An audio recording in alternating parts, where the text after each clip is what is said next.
West wild. Hunting, fishing is my kind of style. I float the Wainuchi when it gets hot. I'm proud of all the things that I've got. I'm digging the moss bags up in the sand, and after work a cold beer in my hand, picking wild berries off God's land, and drinking my buddy's homemade wine. Living Northwest wild. Hunting, fishing is my kind of style. I float the Wainuchi when it gets hot. I'm proud of all the things that I've got. I'm digging the moss bags up in the sand, and after work a cold beer in my hand, picking wild berries off God's land, and drinking my buddy's home. Hello, welcome to Fish on Northwest, Wayne, England, and of course Kelly Barnum is not here. I always give him a bad time because he's kind of here and he's not here, and he's like, I missed one show. Yeah. And I'm like, well, he's missing another show tonight. Yeah, he is on the east side, whitetail hunting, and for good reason. And actually, we're going to check in with him later on in the show, and if it all goes well, we're going to have some FaceTime with the Barnum, so you can see the beard in all its glory, and we'll talk a little whitetail hunting with him later on. But as we get going, my dual co-host for this evening, Tom Ryle, WDFW, very familiar face. I believe he holds the record now for the most times in the studio. Yeah. And our good longtime pal, Steve Kramer, Kramer Tackles, back in studio. Yes, we're going to cover blacktail. Yes, we're going to cover whitetail, but we got chum and coho, we got closures, we got limit restrictions, we have some clams to talk about, we have squidding. We got all kinds of stuff going on. Yeah, it's doom and gloom out there because of our salmon reduction and our closures pending, but there's still a lot to do. And we're going to delve into this blacktail thing later on with you two guys, because the last time you were here, the show went great, and afterwards folks were saying, well, hey, what about late season? What about blacktail for late buck? There's some tricks that we could maybe do, and I was like, you guys want to come back in? Absolutely. Yeah. So they're here for the duration of the show. Tons of stuff to go over. We're going to do a bait lab presentation later on. Kind of show you one of my favorite go-to in float fishing ensemble for chum, albeit we have reduction in that as well, but we still got to cover techniques and tricks to get you there because you do still have some opportunity. With that, Fish on Northwest is presented by Better Homes and Gardens Pacific Commons, located in Puyallup, Washington, and we thank them for that. Now, basically, well, quick reminder for all you folks tuning in tonight. Hey, do me a favor. Jump over to our YouTube channel. Help us get to at least our first 1,000. Everybody likes to follow us on Facebook, which is great, but really want to try to build our YouTube channel. So jump on over there. Give us hit that subscribe button. It doesn't cost you anything, and of course you'll always catch everything that we release and put out there weekly. You can watch our live show there from your television or wherever suits you best. But help us build that YouTube channel. Also, this week, I know you guys have been on and off our Facebook page helping us out with content, but man, it really blew up this week with a number of articles and informational pieces that I and Barnum had been posting up there. You start talking closures on fisheries and the other things going on, people get a little worked up, quite frankly pissed off. So good content on there. You know, we tried to ask you to keep the 4-letter words to a minimum, as you know, we do have kids and families perusing the site, but we get it. You get pissed off, and you know, the keyboard's an easy way to vent. So appreciate you chiming in, giving us your thoughts. Lots of insightful content this week. Be interactive with us. And that's where we live during the week when we're not doing our live show, is our Facebook page.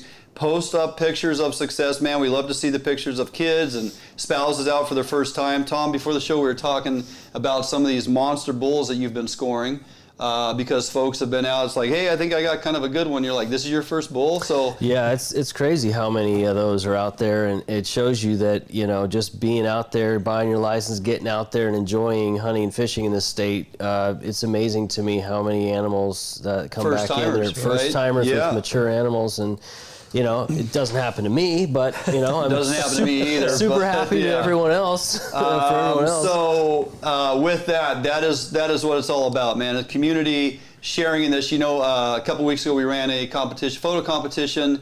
Young Logan and his dad Ken. Logan won that with that donkey of a blacktail. That was a good one. Yeah. 15 years old, and I was home this last weekend.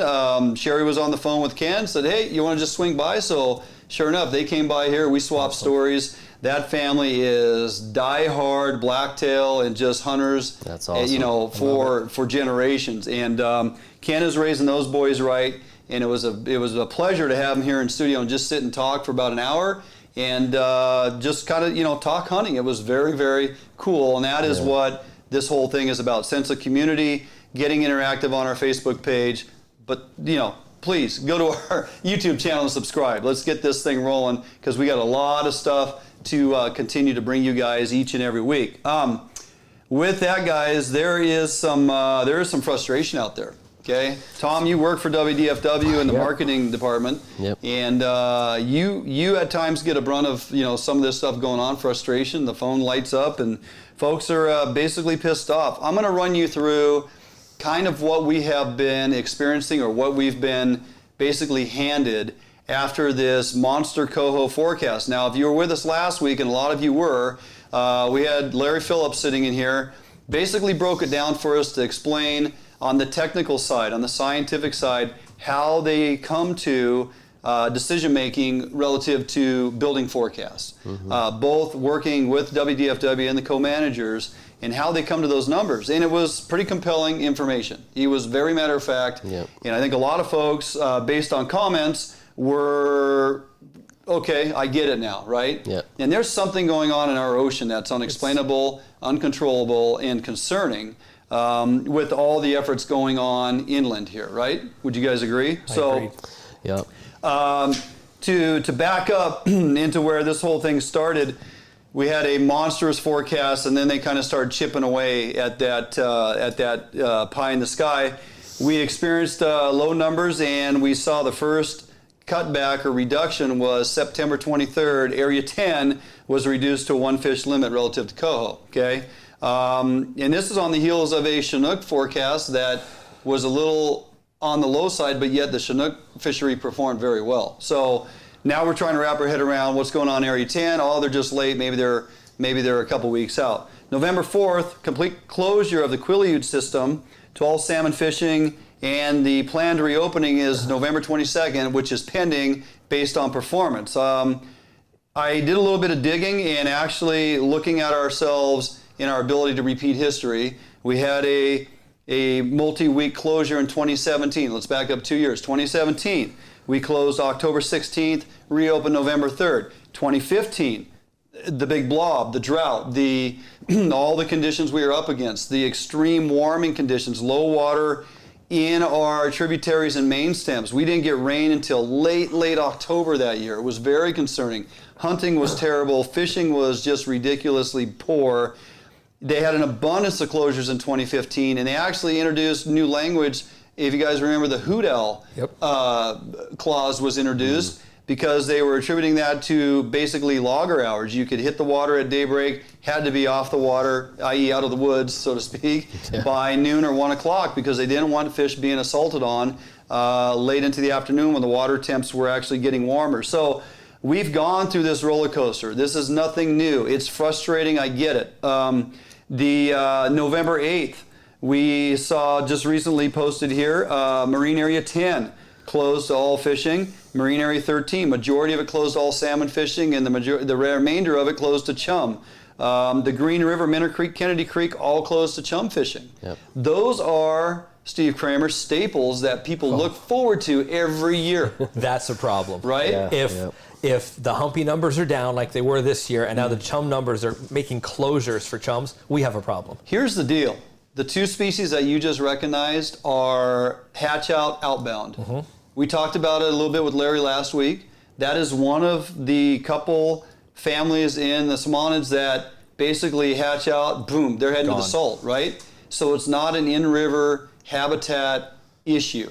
It's not a Puget Sound issue. because survivability and out-migrating, even according to his numbers last week of 2018 spring, when they did the test fisheries for the coho, and that's how they got the high numbers, the out-migrant juveniles was extremely high. So whatever happens out there in the ocean is killing us, folks. I mean, and it's now across the board. And I'm very fearful of what's coming for winter steelhead, albeit we've seen a handful of early steelhead in these coastal rivers and the hump tulips and some of these intercoastal rivers. It's been kind of refreshing to see steelhead at the 1st of November, right? Steve, you grew up here, fishing these rivers all your life. It's still concerning when we can't get good coho. I'm terrified. I know. The old school rule of thumb for the old timers was you look at the coho around. If it's a good coho year, usually it's a good steelhead year. Yep. They usually go hand in hand. I think we're in big trouble. I think we're in big trouble too. My gut is we're past the tipping point. That's just my gut. I hate to be all doom and gloom. Yep. But this is, you see the pattern.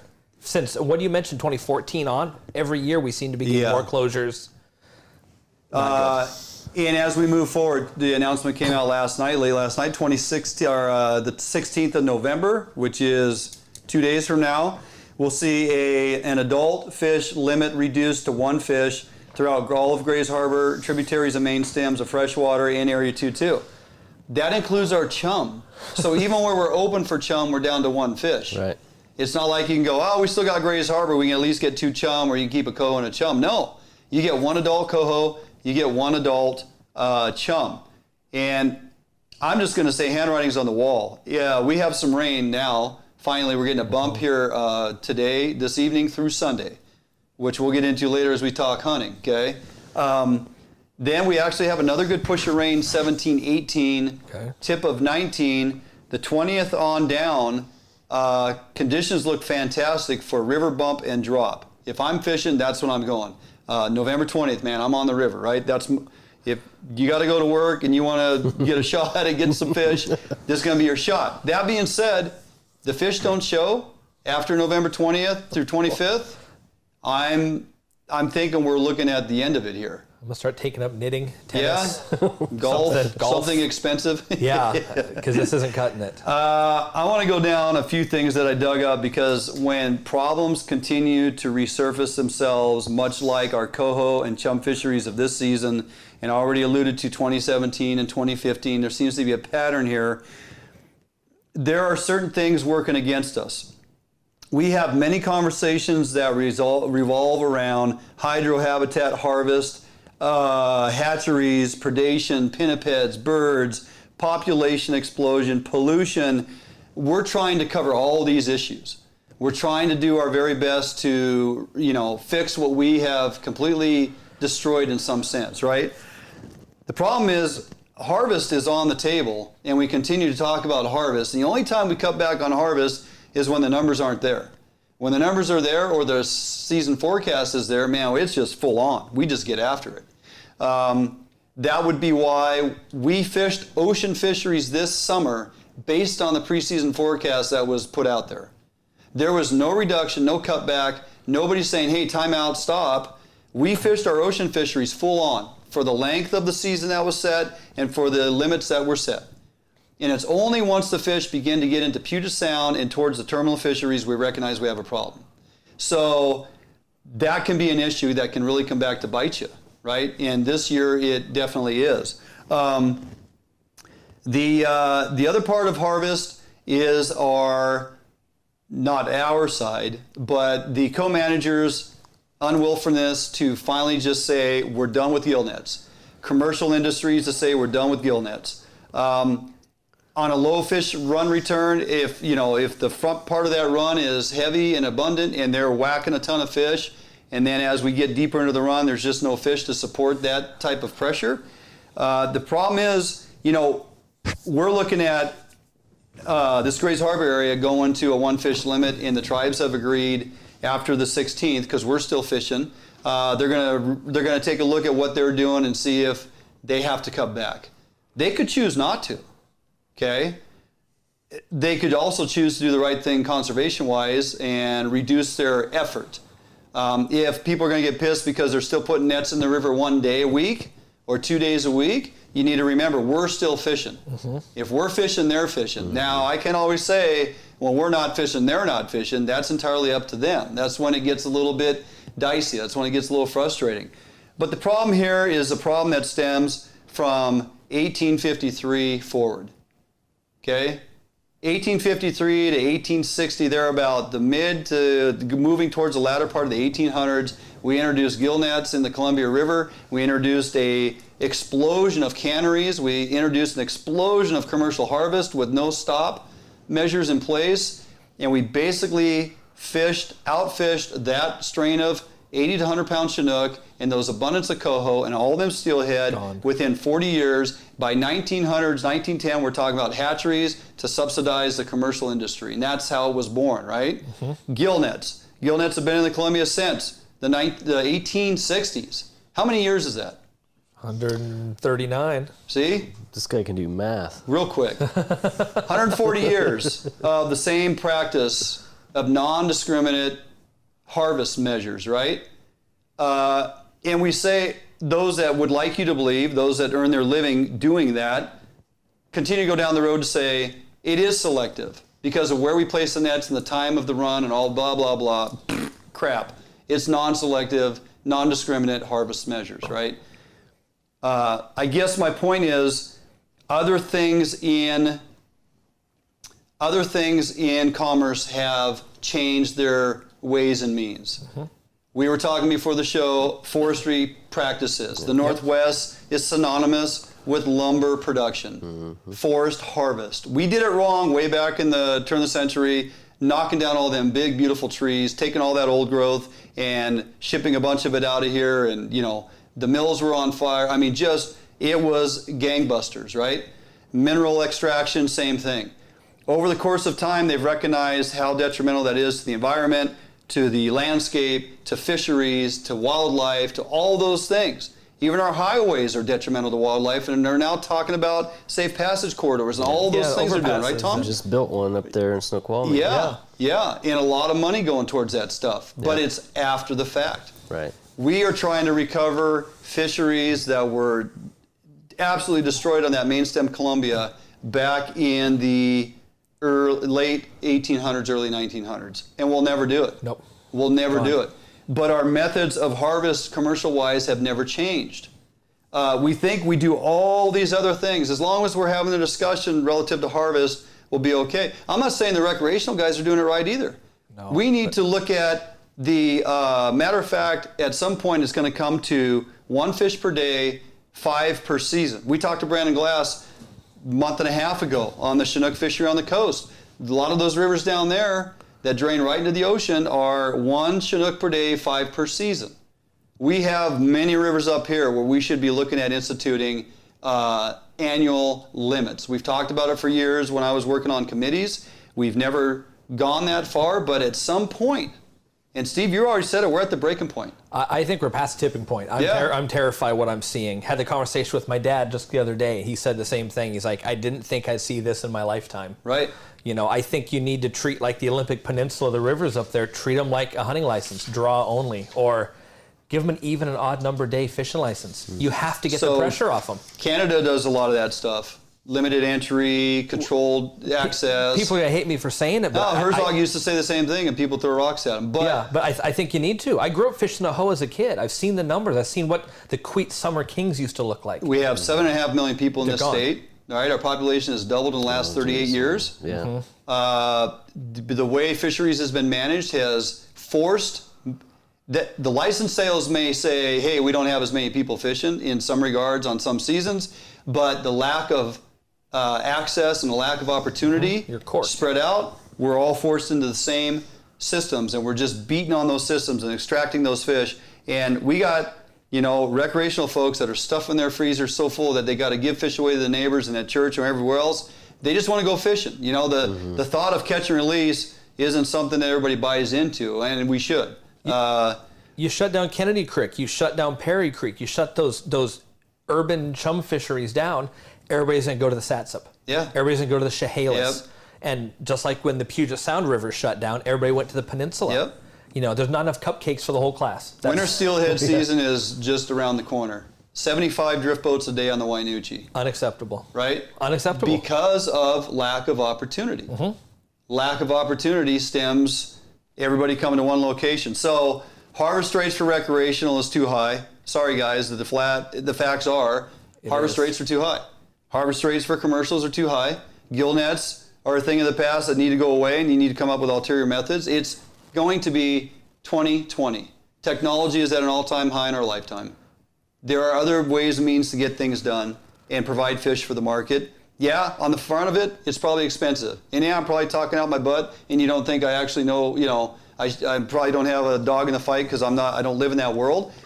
But the fact is, if you really want to have a strong conversation about conservation, you have to start peeling back the onion and look at these layers of harvest rates, harvest methods, and make some decisions. Well, yeah, and I think what you're really pointing at is this concept of being objective, right? Yeah. I mean, these trends and these things, I mean, I don't pretend to be a scientist or a marine biologist, and I'm not dyed-in-the-wool fisheries guys like you guys are, growing up on these rivers doing this stuff. But I fished Puget Sound as a kid growing up, and I used to catch 3 fish limits all the time. And we had blackmouth. It was phenomenal. I mean, I mean, my whole childhood is full of pictures with a driveway littered with salmon from my family coming from other states, and we taking them out fishing and showing them what you can do here in the Pacific Northwest. Those days are gone. I have not had that type of fishing for many years. So just recognizing that objectively and not placing blame in any one particular area, but looking at it across the landscape, what has changed?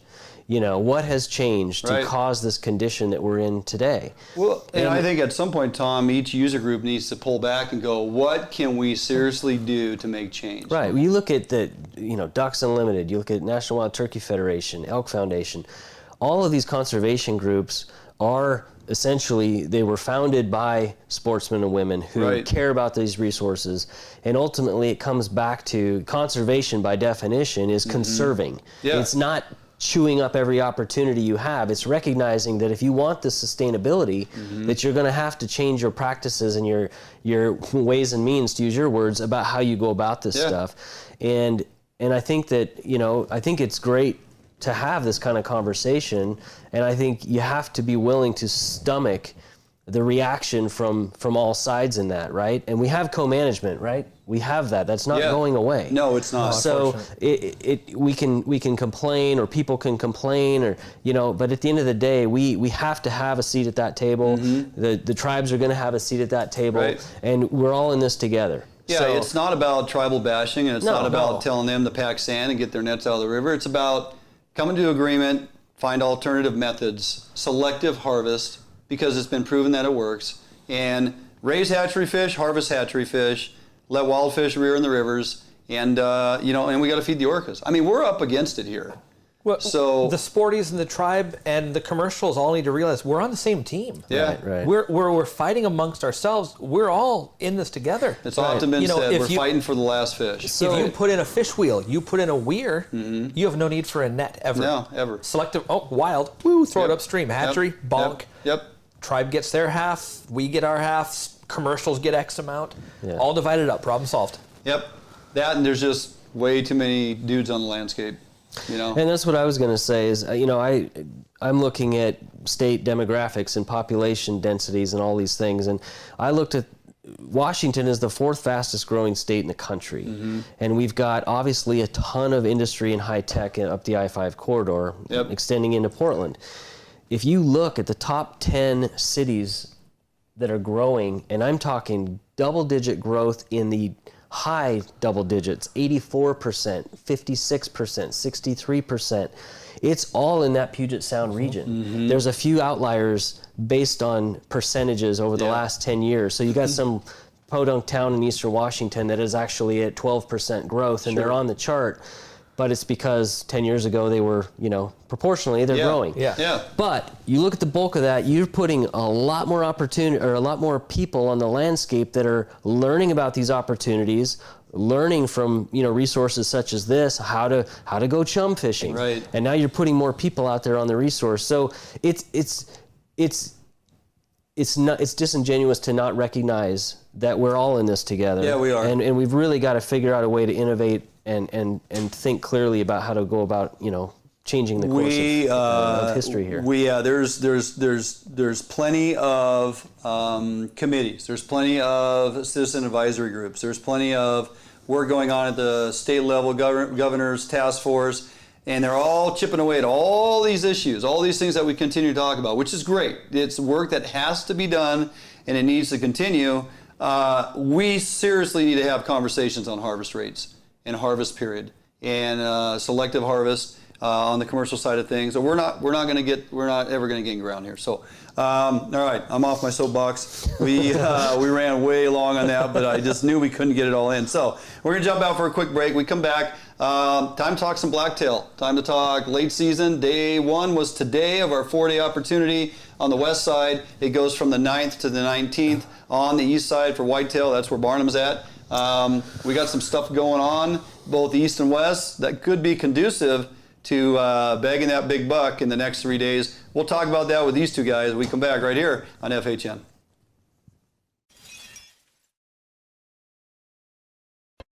At Metal Supermarkets, we understand your need for fast access to a wide variety of metals, so we've made it easy. Our network of stores carries a wide variety of metal in all different types, shapes, sizes, and grades, with no required minimum order size. Who could ask for more? Simply tell us your dimensions online, on the phone, or in store, and we'll cut or process the metal to your desired size, often while you wait. We offer same-day service and can deliver the metal right to your door or job site. We even source hard-to-find metals, so no matter what you're looking for, Metal Supermarkets can provide it for you. And we're conveniently located with brick-and-mortar stores in Seattle and Portland, so you can check out our extensive stock for yourself. Superior customer service is guaranteed. Quality service from real people who know metal. We are the small quantity metal experts. To place an order, simply call a store to talk to one of our knowledgeable customer service representatives. Fill out a quote request online, order off of our e-commerce website, or visit one of our many locations and pick out the metal you want. Whether you're a small or large business, government, homeowner, or hobbyist, we make it easy for you to buy the exact metal and just the amount you need. We've been doing this for over 30 years, so we know how to get it done. Metal Supermarkets, the convenience stores for metal. Visit or call a Metal Supermarket store near you today.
Welcome back to Fish Hunt Northwest, Wayne England with my duo co-host. Takes two of you to replace one Barnum. He's that good. No right? flip-flops. No flip-flops. You guys are out of dress code. Damn. Tom Ryle, WDFW, Steve Kramer, Kramer Tackle, a longtime friend.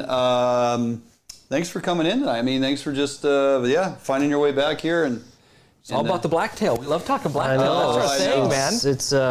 It's kind of in the DNA. It has gotten under my skin the last 3 years. You know, I'm so close to putting my first one down. Tomorrow. Nobody really. I don't get too much riff for my lack of knowledge in hunting in some regards, but the amount I've learned in the last 3 years, I feel like I continued to grow. I didn't grow up hunting. I mean, that's just the way it is. Yeah. So something I took up later in life, and like most things I take on, I just kind of, you know, Sherry will tell you, I just plug in, bury my head in, yeah, right? that's Get what you out. gotta do. So here we are, guys. Late season once again, late buck. We got 4 days over here on the west side chasing these blacktail. And I continue to have just some really exciting, interesting activity going on over my little postage stamp over there. Kramer's always just kind of like, I love it. Every morning the phone's blowing. I love it. I was in a meeting this morning and it's like bing, bing, bing, Yep. bing. And you guys were just texting. You got all those fresh rubs that just showed up. Yeah. We got rain coming in. Yeah. And we're 25% into this 4-day late season, and it's your buddy's visiting you. He's coming on camera a little bit. Yeah, during shooting light opportunity, right? Yeah. So he's got a date with Double Up Buck tomorrow. I hope so. Tom, we are. I think you mentioned it when we were having dinner. You know, you really feel like, I mean, these, or maybe Steve, you said, but these blacktail right now, there is a good percentage of them still rutting very hard. Oh yeah. Right? Yeah. It's not. I talk to a number of guys and they say, you know, if you don't get your blacktail early season, you know, when Modern Rifle opens, that 2-week window, right up till the end of October, it's tough after October 31st to get it. Steve has convinced me otherwise over the years based on activity and what he's seen. Oh, yeah. And you have been successful on late buck a number of times. Yeah, with my bow. With your bow. And I'm calling. And it's usually several bucks called in per day. And I'm usually an opportunity hunter, like I said. So the first buck that I say, yeah, I'm taking that one, if he comes all the way in. Let's walk through your calling sequence, because I may deploy this tomorrow. Yeah. You know what? They're out there on the fringe. I always believe that those bucks are just kind of walking around sniffing the air if they're up and moving, and they're just trying to decide whether or not they want to come towards me or not, or do I just sit there quiet, just wait for Mother Nature to happen, or are there things I could do that's going to make that buck go, you know what? I'm going to go check that out. Yeah, and you know, we talked about it in the last show. I use that real soft fawn or a doe bleat, right? Just because you don't know how close these deer are. They generally can be, you know, you can be 30 yards from a mature buck and not know he's there. But generally, depending on your hunting area, I would like to go in soft, as I mentioned, just like calling elk. You know, you want to kind of reach out locally to see what's might be in the area. I start soft.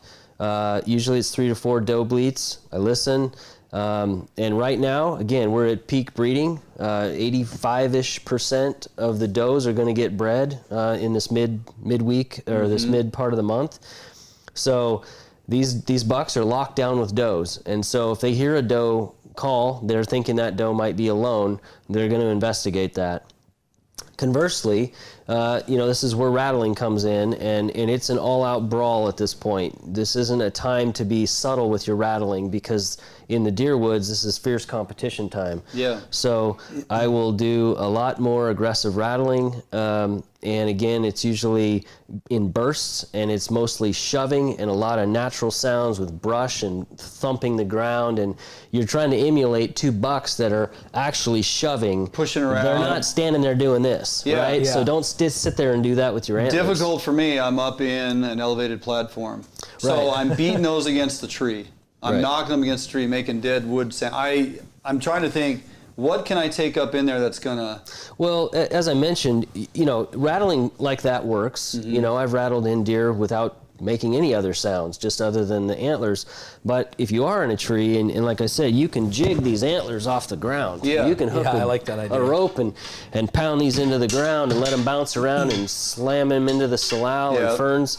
And again, it may not sound as natural, but you're mixing in both the antler sounds with vegetation and thumping the ground, and you're keeping that sound down low.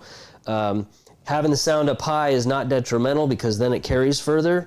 And so you can argue it either way, and I do both. I hunt a lot out of a tree stand. A lot of times I'm rattling 20 feet in a tree. A lot of times I'm thinking, you know what, in this situation where I'm on a side hill and that sound can carry, I might jig those antlers off the ground just to get a little different effect. Yeah. And what I like about that is if I do see a buck coming, I can just drop that rope and grab my bow. Yeah. And I don't have to sit there and figure out what to do with these antlers. How do I decide, and these are some of the questions folks were firing off to me, and I'm just trying to remember off the top of my head, but how do I decide if I'm going to do that real soft doe bleat or if I'm going to give a couple buck grunts?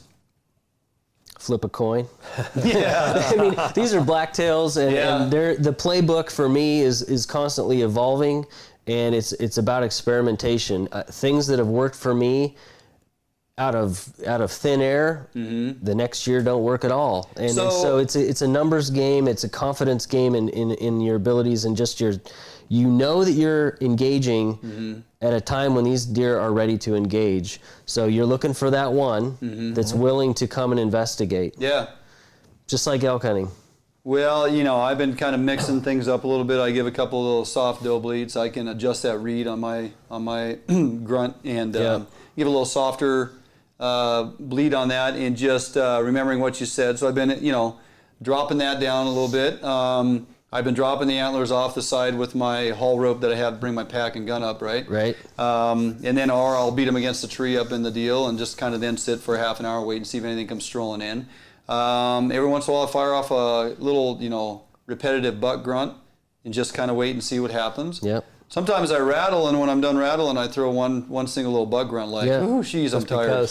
Just because I'm trying to put myself in the mind of that deer. I'm thinking, if I just got done knocking horns and wrestling around stuff, I'm kind of winded, and I'm just kind of like, you know? You're putting on a Broadway play. That's what you're doing. Tell the story, right? You're telling the story, and that's what I'll do the same thing. So if I'm in the middle of a shoving match and I'm making a lot of noise, when I come apart, and sometimes I'll do just a good, and then I'll be thumping the ground, and like I'm running away, just and then I might just couple grunts. Doesn't hurt. I mean, it's again, you're trying to think about the scenario that you're trying to role play, and you know, it's always an experiment. So based on what you guys have educated me on over this last year and the last couple of years, Steve, and listening to you last time you were in here on scent drags and whatnot, I started thinking, well, I haven't seen Big Boy, Mr. 3x4, in and around for about 10 days now. So I'm pretty sure he's either moved on to the next little group or he's on lockdown somewhere, right? He's just kind of, with a doe and he's doing his thing, because I haven't seen him. He hasn't been on camera, he hasn't been around. The 2-point continues to come in, who I gave a slight haircut to. Actually, I didn't touch him. Shot right over his back. Is he fair game from here on? If you see Mr. 2-point? Oh yeah. I mean, we got 3 days left. Yeah, got 3 days left. Unless I want to do late archery. Yeah, you can still upgrade to a multi-season tag. I have a multi-season. Oh, you have multi-season. I have a multi-season. Okay. I just know historically over there, I have yet to see a buck after late buck. Yeah. When I get in that real late season, December, it's just does that come out, if they come out at all. But if fishing's going the way it's going right now, you might have the time. Yeah. You know. So that new nice big 3x3 came in. I sent you guys pictures. He's kind of a donkey build on him. He's a healthy animal, right? New kid in town. He seems to be very active in that he's showing up 10 o'clock in the morning. When I wasn't there, he showed up at 4:15 yesterday after I had dropped a few apples and checked out my cameras and whatnot. Do you have does that are hanging in that area right now? Oh yeah. They go to bed and they come back down, and it's the same ones every day. During daylight hours, the does are hanging around? This last week, I had more daytime activity with does than I'd seen previously. Because your other buck that you were after, that 3x4, he may have just taken a walk, right? He's cruising. Yeah. And this buck that just showed up may be cruising from some other area. Yeah.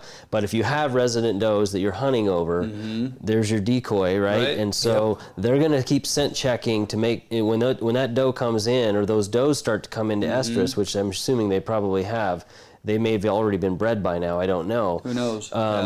But that's what's keeping those bucks coming in and scent checking that area. So I laid down a little scent drag You referred to it as the spider web because when I kind of mapped it out for Steve, how I ran that perimeter and drew it in, and everything points right back towards my stand and towards where I'm putting little feet on the ground. Trying, as you noted, that if they cross that line and pick up that scent, they should get on that railway and just kind of come right on in. So I'm hoping to trigger him.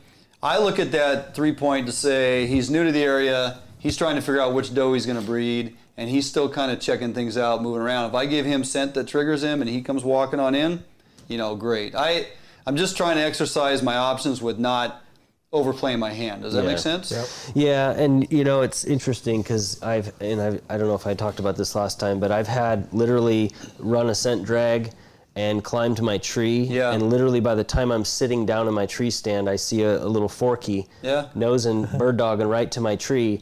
And I'm thinking, my gosh, I didn't even sit down. Yep. But then other times I've had deer where I know I see a buck coming, they hit that trail, they smell it, and they just keep going. Keep going. So none of these things are a magic 100% formula. Proven, right. Right. Plus, I lay that down and now it's going to rain. So that'll be there. It'll still there. Oh yeah. Like I said, I've seen bucks on scent trails that I've left and buried in snow and oh yeah. Yeah, and they've got noses on them. So I haven't played with scents or rattling much because I've been scared, and I'm going to keep picking your brain about this because you're the expert on it. I don't know what I'm saying to them. I don't know if I'm overdoing it. Yeah. I relate to my duck calling. It's like, well, I kind of got an idea, but am I telling the ducks to go home? Yeah. Am I, so I've never really dove into it much. I've rattled once. I got a great big, just a donger. I mean, just a monster buck. Yeah. Took him 30 minutes to come in, but he came in ready to do some damage. Yeah. But I haven't played with it much. I really haven't. I normally just hunt the wind and this rain. This is what you live for. The next 3 days. This is it. Yeah, man. Yeah, and really, I think playing natural conditions. That's a good point. Is always the safest bet when you got rain and wind. During this time of year, like especially like in Oregon when I lived down there in Willamette Valley, I lived for storms because it just had deer moving. Mm-hmm. There's a lot of white oaks down there, and this is something Scott Haugen, I think he's even written about it, but he told me about this too, where you get a lot of lichens in those white oak trees, and deer like those lichens. Yeah. It's a good food source. So you get a good storm, mixes up. That's why they call them lichens. Oh, yeah, there you go. Little dad joke on the fish hunter. There you go. That's more like grandpa, papa joke right there. But the ground gets littered with a new food source, and they're just out there. It's easy food for them. Yep. It attracts does into those thickets. So I think just being aware of those natural things and just playing those natural conditions is always going to be a good tactic. Yeah, I think less is more. I do that with fishing. Less is more. Yeah. Guys get so elaborate, so tricky. I caught a lot of fish on a Walberite spoon. It's that simple. So we are.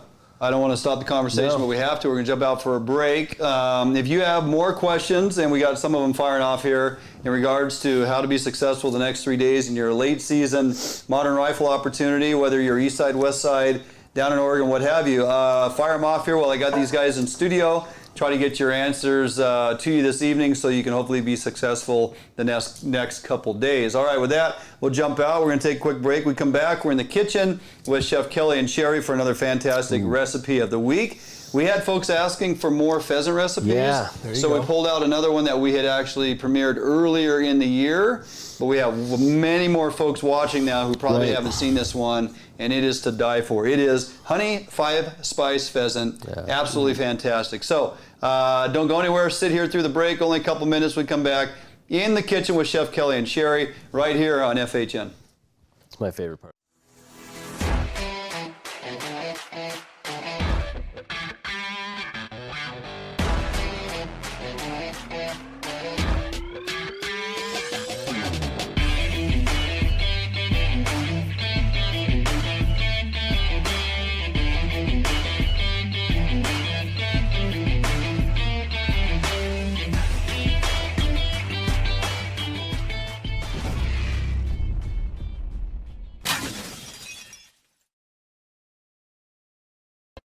At Metals Supermarkets, we understand your need for fast access to a wide variety of metals, so we've made it easy.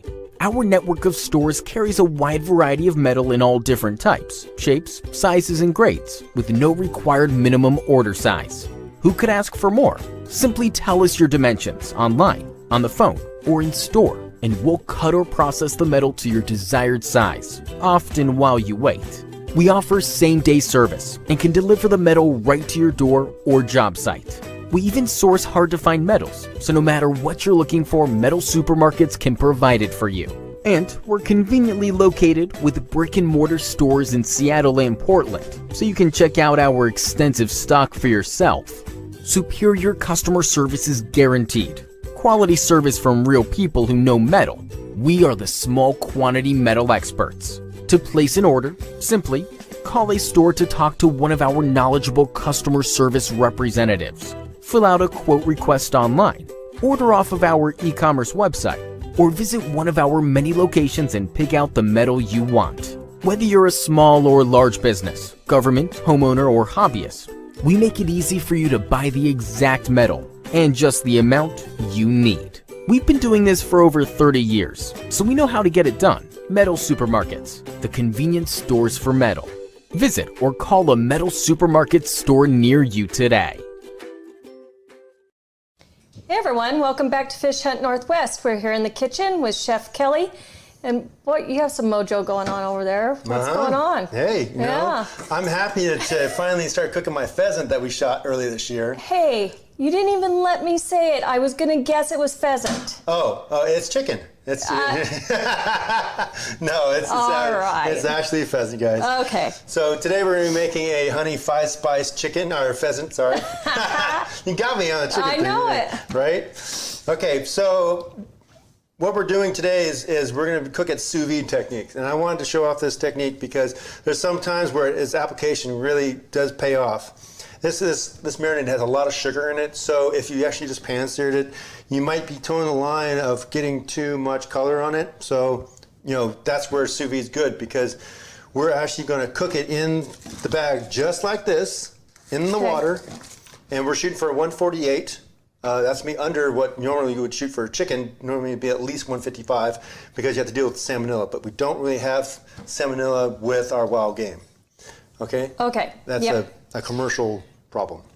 Okay, so you've marinated it. Yes. And you've put it in the vacuum seal. Yeah, well, I also dried it off. I mean, you can still see there's been a fair amount of liquid come out. Still, it pulled it out of it. So, yes, that's just the basic premise, is that you're going to season it, vacuum seal it, and cook it in here. Okay. So if I was going to do like a New York steak, same premise. Season it, put it inside the vacuum seal it, and then cook it inside here. And if you were going to shoot for like a medium rare, you go like 135, and you cook it in there. Then you take it out, dry it off, and then sear it.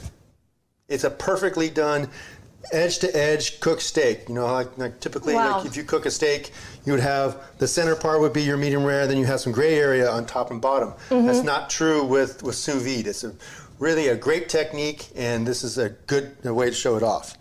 Okay, so let's start with our marinade. So we have some dark soy.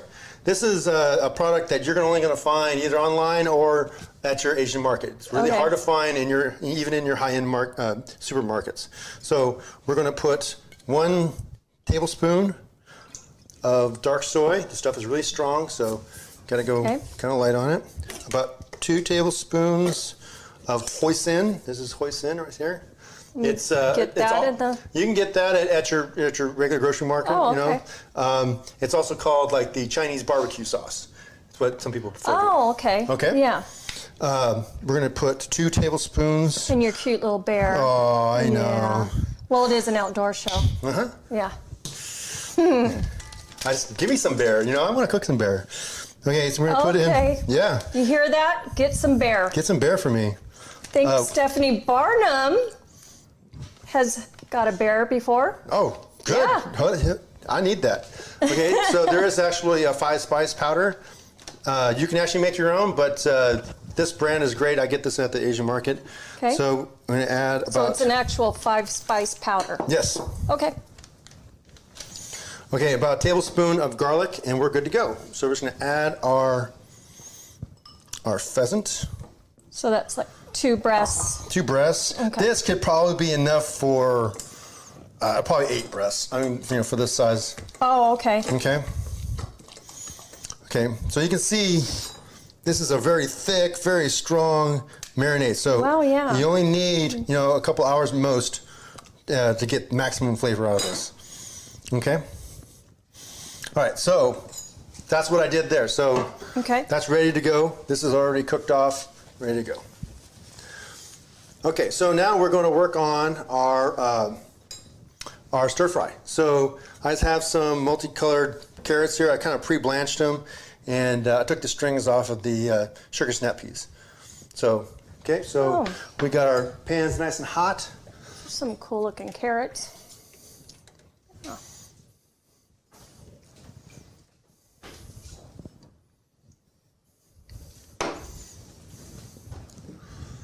Okay. Alrighty, get rid of that. You still need this? Yes. Okay. Okay. All right. So, almost took them away. Yeah. Don't touchy. Oh, jeez.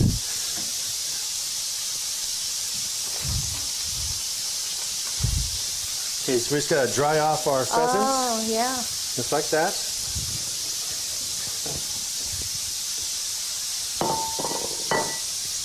Can I get a new towel? Yeah. Thank you. Okay, just dry this off. Just like that. Thank you.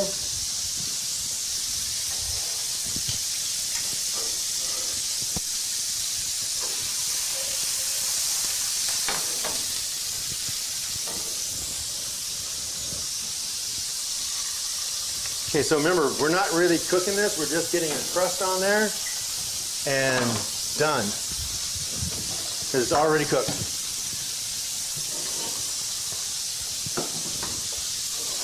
Wow. Okay. We're gonna add some garlic, a little bit of ginger. Look at the colors. Smell-o-vision. We need that. You put quite a bit of oil on there. No? Yeah, the deal is that I don't want to. See, we're getting our good sear already. I just want to, because they're really stiff. You can see how oh yeah, because they're already cooked. So you're just trying to get some good surface contact. Okay. Okay. Okay, so we have our ginger and garlic on our. And just a little bit of salt to the stir fry, but not much because, we have our reserve marinade right here. Okay. And I just reduced that down. Make sure you cook it. Yeah, you need to cook that off, right? Right, because we have those raw juices, and that's just no bueno. Okay, and that's done. That's ready to go. So good.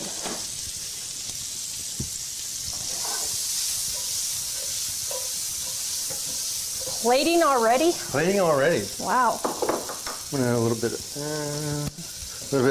of green onions, probably a tablespoon of each, green onions and cilantro. Okay. Aren't those carrots pretty? Yeah. All of it's just so, what am I trying to say? Colorful, but just bright. Vibrant. Vibrant. Thank you. That's the word. I knew I was good for something. Yeah. Sometimes. Okay, so. Little Wilson thought this was his hot tub earlier. The hot dog. A little bit of hotness on him, huh? Yeah, right? Okay, so then we're going to take our reserve marinade that we cooked off. Don't go too heavy on this because it's pretty powerful.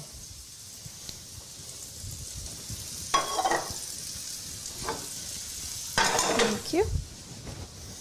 Okay, just a little bit more green onions, cilantro. We'll do a little bit of sesame oil.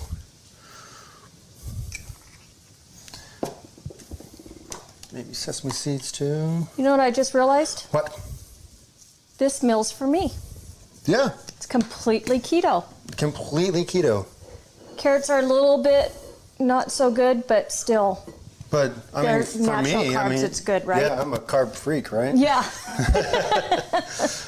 All right, guys. Okay. This is your honey 5-spice pheasant with sugar snap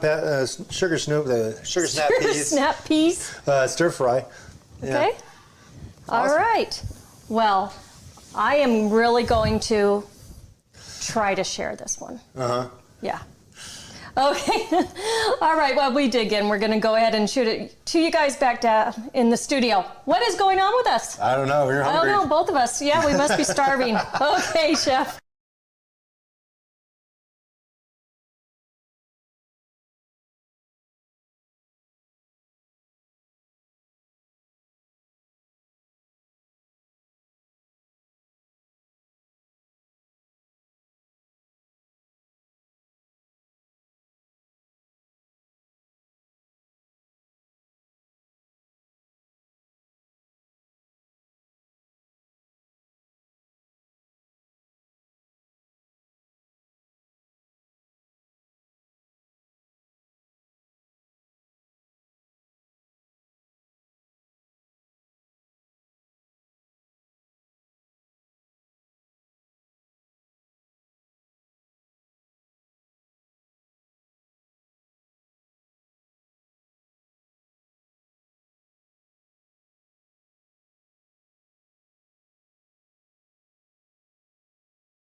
When we come back, right here on FHN.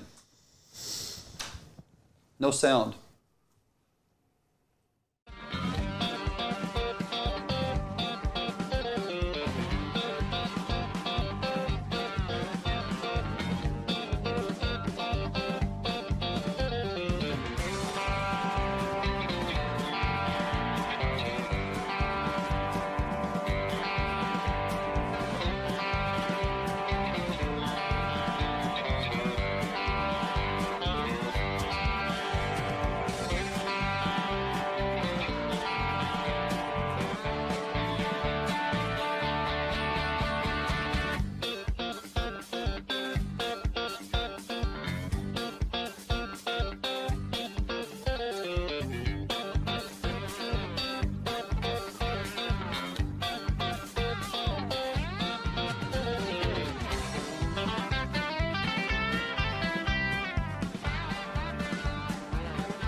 Sterling Inc. is located in Puyallup, Washington. Sterling Inc. is your neighborhood quality one-stop shop for your team, outdoor clothing, screen printing, and embroidery.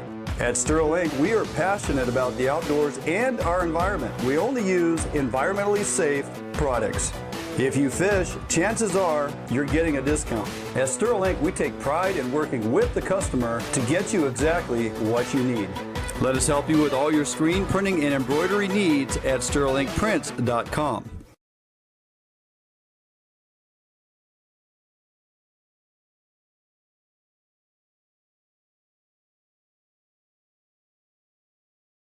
Trying to get squared away. I don't know if we're going to get Barnum on or not, so it looks like he's there. David, we got him? I see Looks him. like we got him. Barnum, you there? I got a thumbs up. I just got to turn on my I'm here. Hey, earbud. Hold on. There we go. All right. God, this is. Can you hear me? Yeah, I think so. 50 years after we put a man on the moon. Yeah. Look at us go. Yeah, how about that? David, I'm seeing it on the screen. I'm not seeing it on the big screen. So don't know if that's going to work or not. Anyway, I'll let you figure that out. Barnum, you can hear us? There we go. There we go. All right. So, hey man, how was your first day sitting in the old blind over there today? You got a little snow on the ground, don't you? Yeah, we got just a little skip of snow. You know, it was a typical sit in the ground blind, cold toes. Not much for hot does, but you know, things are looking up. Starting to pick up some new bucks on game camera, and I think we got a little front coming in tomorrow through the weekend, kind of similar to what you guys have going on the west side, and I think that's going to pick up the deer activity, which should get these bucks on their feet too. Absolutely. So what? How many days you plan on being over there? If you don't like knock one down tomorrow, or the next day, or whatever, it goes through the 19th. You over there till 19th if it doesn't happen? Yeah, I want to be. You know, I mean, those things they call jobs that try to take away from our hunting time. That we wait all season for these couple weeks of the year, and then we got to have things like jobs to screw it up. But yeah, I'm gonna try. You know, hopefully, you know, I'm have a lot of confidence for tomorrow morning because of that front, and I'm hoping that makes it happen. And if not, yeah, I'm gonna keep grinding it out. You know, it's a real interesting trip this time because, you know, I'm doing 11, 12-hour sits between either the tree stand or the ground blind. You know, where you're trying to be silent all day. And then I come back to a cabin by myself where I get to sit around and be silent all day. So, that's called insanity.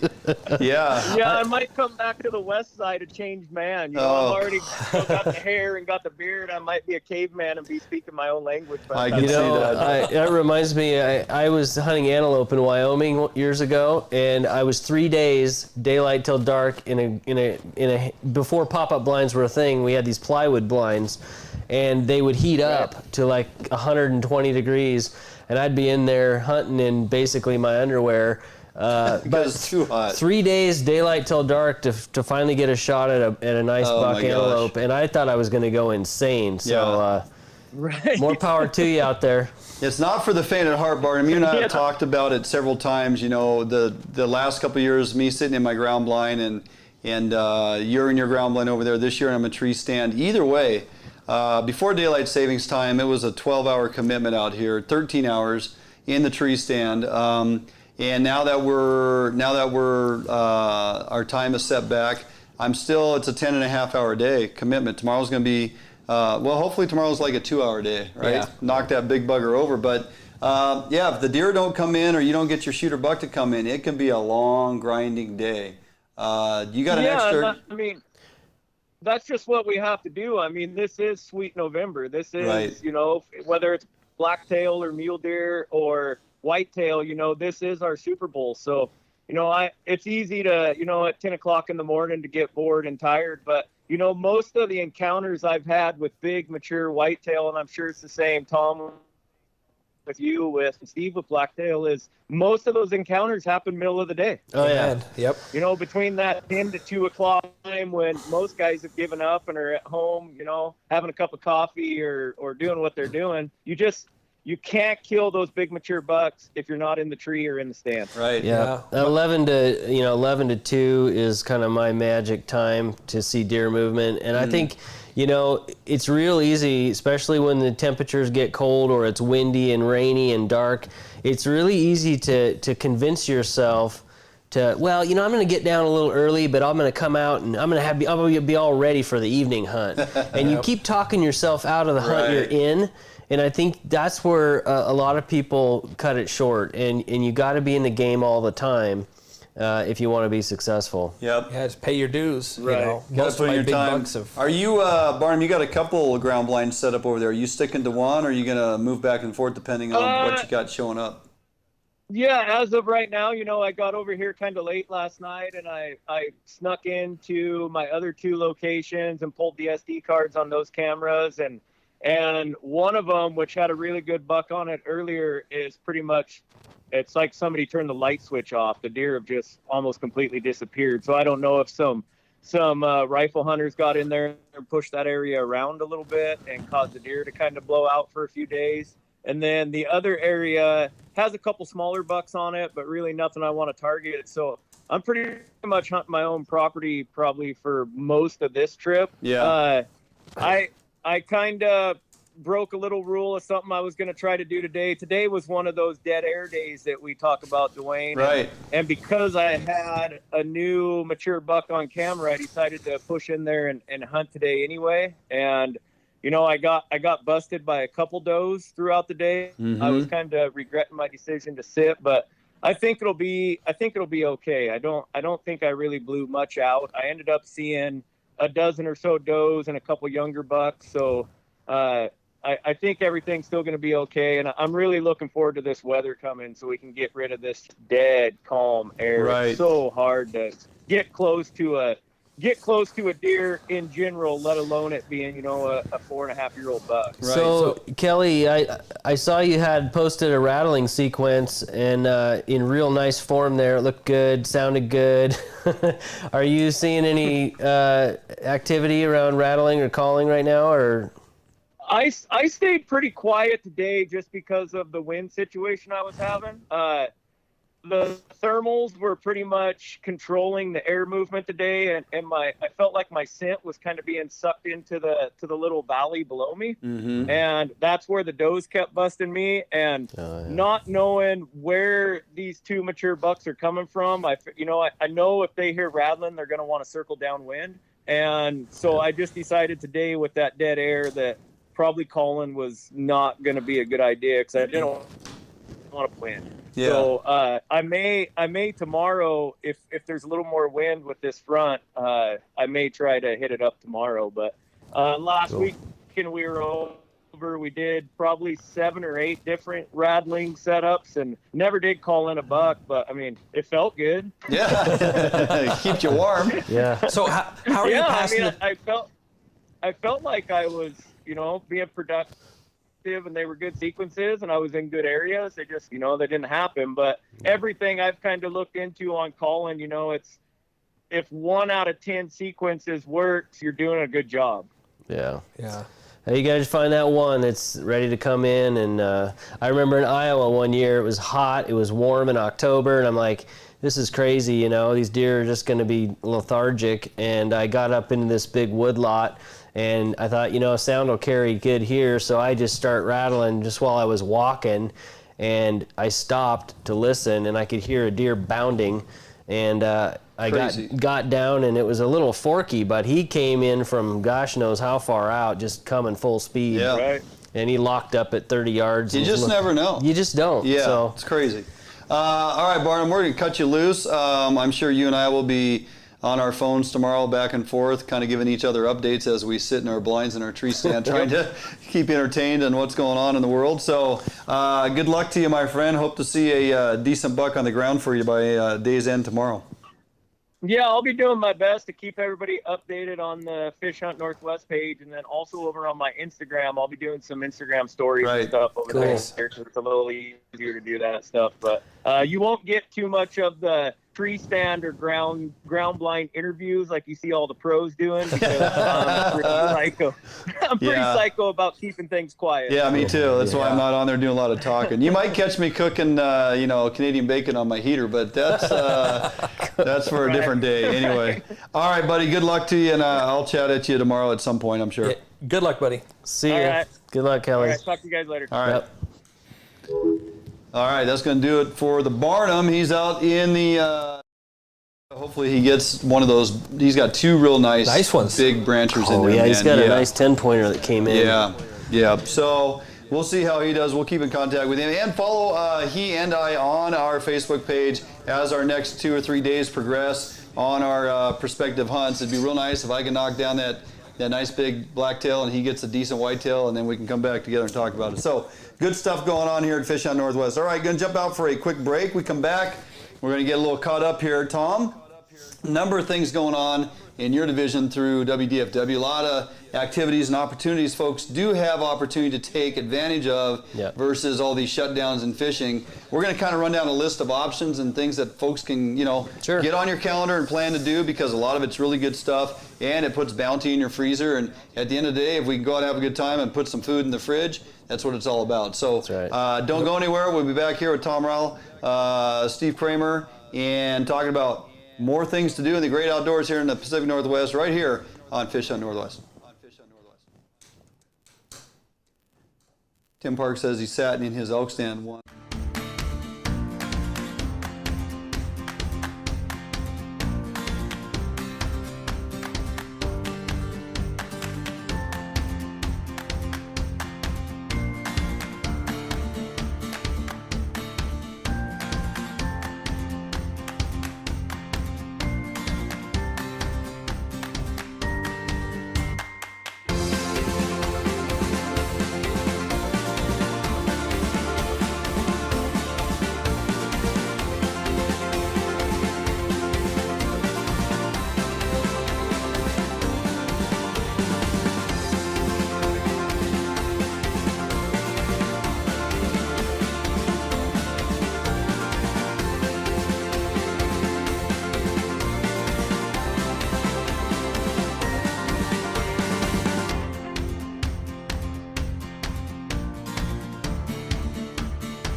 Sterl Inc. is located in Puyallup, Washington. Sterl Inc. is your neighborhood quality one-stop shop for your team, outdoor clothing, screen printing, and embroidery.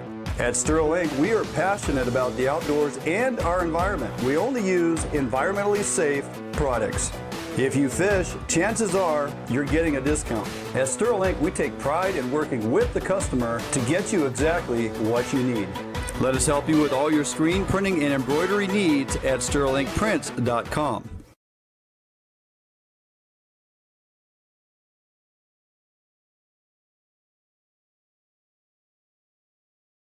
Discussion, he was like, oh, go. Perfect. All right, kind of a little behind here, an hour or two, but the top of the list here, Tom, we got some great opportunities coming up, and our buddy Larry Phillips was out just a few days ago squidding. Yeah. And it was absolutely lights out. I mean, they're dropping down 2 and 3 jig rigs and coming up with a squid on every one of them. So. Yeah, he told me they got into essentially a column of squid that went all the way to the bottom, 120 feet or something, and they were just loading up on squid, and it's pretty amazing. And that's a year-round fishery. It's a great opportunity to get kids out there. Mm-hmm. We've got a November 30th, we've got another event down at Point Defiance Marina in Tacoma. It's a fantastic opportunity. They got big lights there on the pier, and it's a great time for, you know, if you want to get down there and catch some squid and get some instruction. We've got a local squid jig maker in Tacoma that's donating like a ton of jigs for all the participants. Cool. We had one here in October, and it was a little tricky weather conditions, but didn't you take Abby out? Yeah, I took my other daughter, Kate. We had a bunch of kids down there for Halloween, all dressed up in costumes. It was a good time. But yeah, it should be pretty hot here in November. Yeah, typically as you know, we get a little colder in those nights, and the squid move in, like you said, the shallow waters, and it can be pretty good. I've never squid jigged or gone squidding. I just always get them from people. So is there a limit? Yeah, and it's, I think it's 5 quarts per person daily. It was just basically 10 pounds. Holy smokes. So yeah, you can load up on these things. And the last event, I was cooking some squid, and I mean, it's pretty darn good to just load up. I mean, squid and razor clams got to be one of the best values for a seafood opportunity in Washington. Right. Yeah. You know. Is there anything people need to know when you go to clean your squid? Kind of a process, right? Yeah, we demoed that process. We'll do it again here at the end of the month. Basically, there's this, you know, inner sort of. We kind of describe it as this plastic core. Of course, they squirt ink and that sort of thing too. But you just let them ink out in a bucket or whatever, and then you can run your finger up there and pop the top off. Oh yeah. You can cut that into rings, or you can open it up and do a quick pan fry or deep fry, bread them up, and then the legs, you just cut them off or use them for steelhead bait. Yes. Do that too. I was just thinking, there's a lot of good steelhead bait.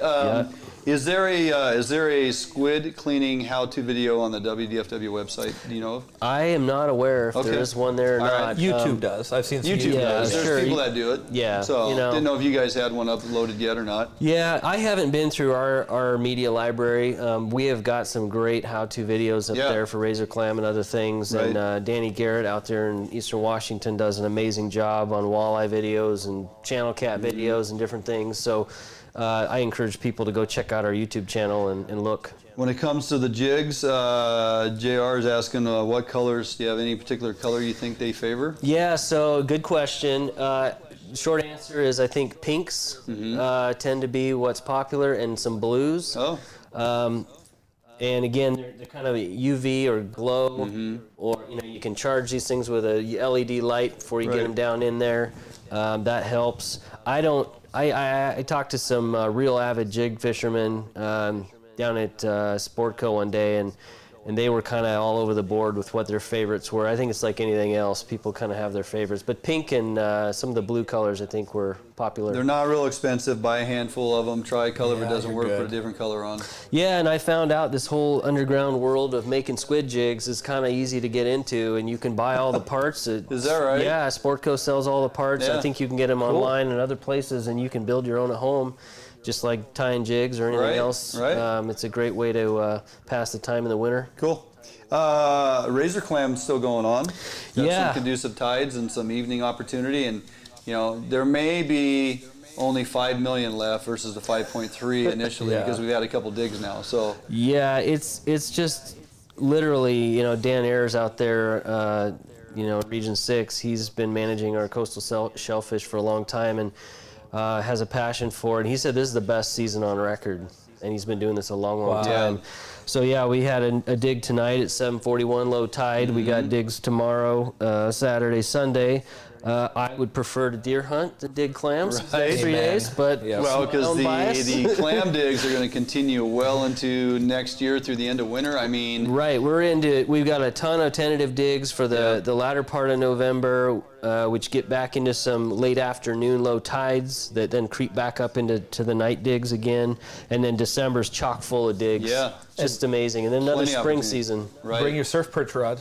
And that's I always tell guys that. Yeah. Absolutely. Me and Larry were talking about that yesterday. It's like it's the biggest no-brainer on earth. I mean, you get 15 perch per person. Right. You're already driving to the coast. Yep. They're phenomenal eating. Yep. It's a low-budget entry fishing opportunity. It's easy. They're easy to catch. That's one of those additional fisheries in diversity of what you decide to finally go try and do. Right. I think once you try it, you strap the waders on, you stand out there, you get kind of the game. If you got clam necks left over, one of the very best baits you can use because they're so durable. Or even the gulp stuff. You can buy the gulp stuff works great. Killer. Yeah, they do. Anything that's durable, so you know you're fishing. Yep. Keep in mind you're going to catch a bunch of Dungeness crab too, and if you get some keepers that you can harvest, there you go, bonus. But because they will grab your bait sitting there on the bottom. It happens time and time again. Yeah, but, and a lot of times a slow retrieve is a good way to catch those perch. They hang in those troughs. Yeah. And there's a lot you can learn out there about reading the surf, and you want to be on a steep beach. Right. But at the end of the day, you can do this stuff with a basic trout rod. And I salt clam necks or the diggers, and I have them. They'll last years in your fridge, and you can just take a bunch out there and. They work fantastic. Yeah, I've had the same surf perch rig on my rod for over 5 years. You do not lose gear. No, there's nothing to snag. You don't lose gear. Your hook will rust away. And just people need to wear a belt when they're wading. That's the one thing I always tell guys: wear a belt. You will drown. Yep. There's a possibility. Well, this time of year that spray can be a little chilly too. You got to dress for the conditions. But you can. I don't even think you need to be out there in waders. Quite frankly, there's some beaches where I think you can get away with even hip boots or just staying off the surf a bit. And reaching out there a little bit with your casting if you're using a longer rod. But at the end of the day, you're already at the coast. It's a great opportunity. You can fish ahead of the low tide, or dig and then fish the incoming tide, or however it works out. Yeah, absolutely. Fantastic. Black Friday opportunities. I kind of brushed on it last week. Didn't get a lot of time to get into it, but WDFW has taken a lot of effort in planting 2 and 3 pound trout, oversized trout throughout all counties, and not all counties, but a number of counties. Through the holidays, and they really emphasize this Black Friday opportunity, which is basically gearing up now. I mean, you can go find these fish now in some of these lakes, correct? Yeah, and I think the whole idea is, REI started this whole kick about getting outside and kind of boycotting the Black Friday madness of consumer spending and standing in lines, and why not just go fishing? Yeah. I mean, especially with the weather we've had lately. Yeah. I mean, now we're getting some rain, but up until this last week, it's been 55, 58. Yeah. We were steelhead fishing last week in T-shirts. Yeah. I mean, in a T-shirt middle of November, that doesn't happen. Yeah. Right. You and the wife. Yeah, you and the wife. Yeah, she got her first. Where'd you guys go again? Can't mention that river, but she went 3 for 4 on steelhead. I saw that. It was fantastic. Can't complain about that. Yeah, that was great. Yeah. Also, you guys are gearing up for the 2020 Trout Derby. Yeah, we're already in the works, right? Yeah, that is a big event for us every year. It's the 5th annual event. Trout fishing in our state is just phenomenal. We put a lot of effort into that whole opportunity across the state. And we get a ton of support from our dealers, our licensed dealers, donating prizes. This last year, we had over $39,000 in prizes donated. That's impressive. For, That's awesome. Yeah, and so you go out to these lakes. We have signs at all the Derby lakes that are participating, and if you catch a tagged fish, you call in, you figure out what prize you won based on the tag that you caught.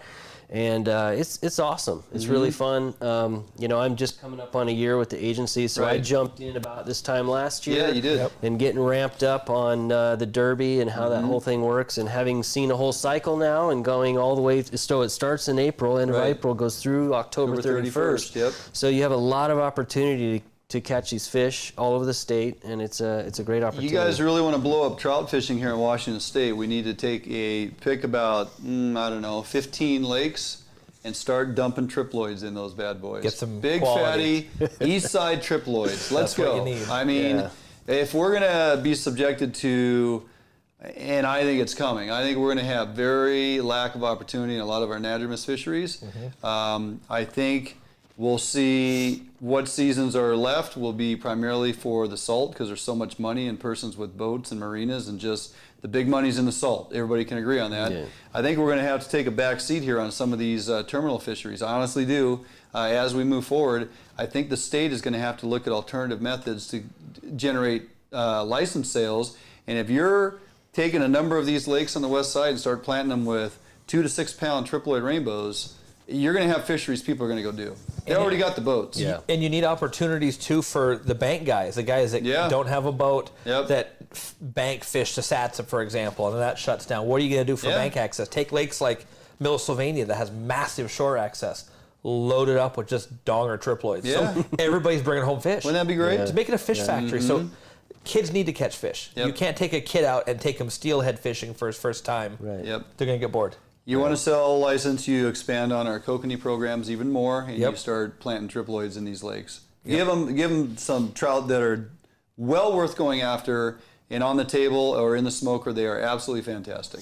Well, and speaking of those opportunities, I mean, we have a phenomenal walleye fishery in this state. This is true, and it's controversial in some circles, but at the end of the day, these are fantastic eating fish, and they're plentiful, and that's an opportunity for a lot of people who are sort of West Coasters to get in on some of that Midwest fishing passion. And so they say the next world record's probably coming out of the Columbia. Out of Columbia. Yeah, it's I believe pretty it. awesome.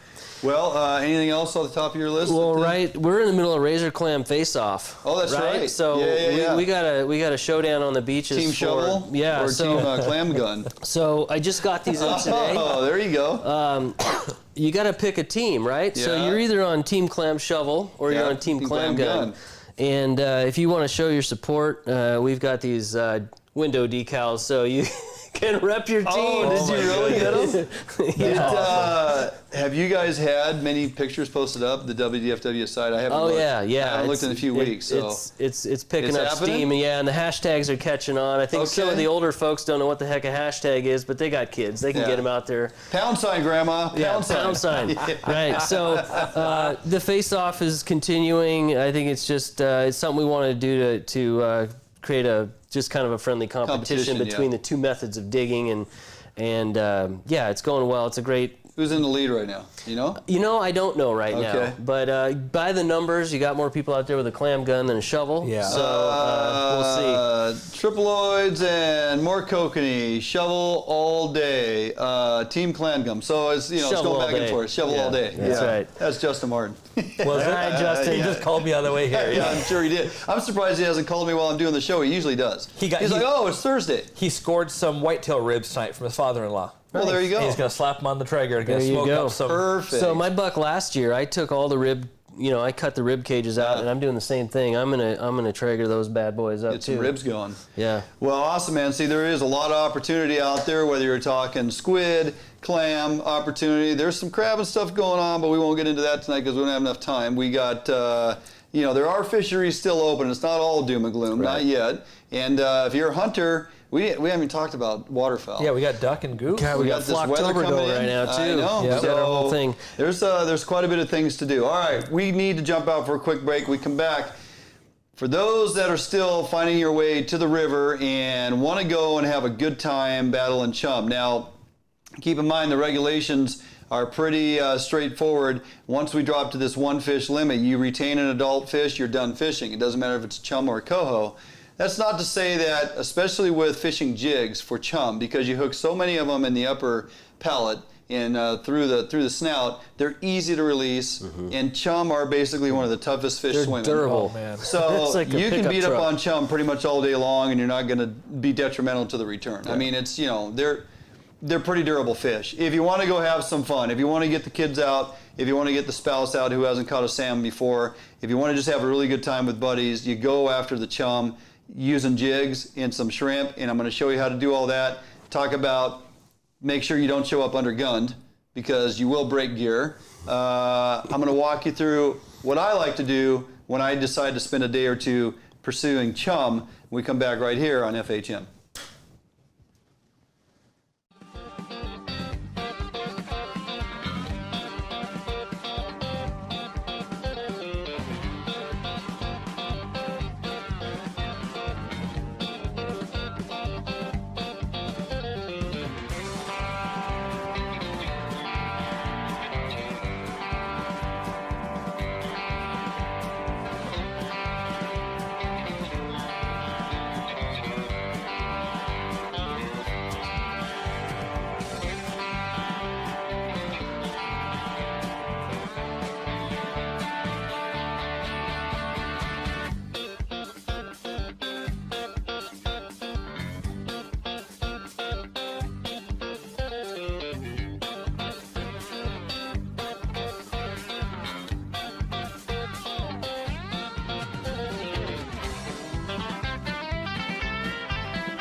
Sterl Inc. is located in Puyallup, Washington. Sterl Inc. is your neighborhood quality one-stop shop for your team, outdoor clothing, screen printing, and embroidery. At Sterl Inc., we are passionate about the outdoors and our environment. We only use environmentally safe products. If you fish, chances are you're getting a discount. At Sterling, we take pride in working with the customer to get you exactly what you need. Let us help you with all your screen printing and embroidery needs at sterlingprints.com.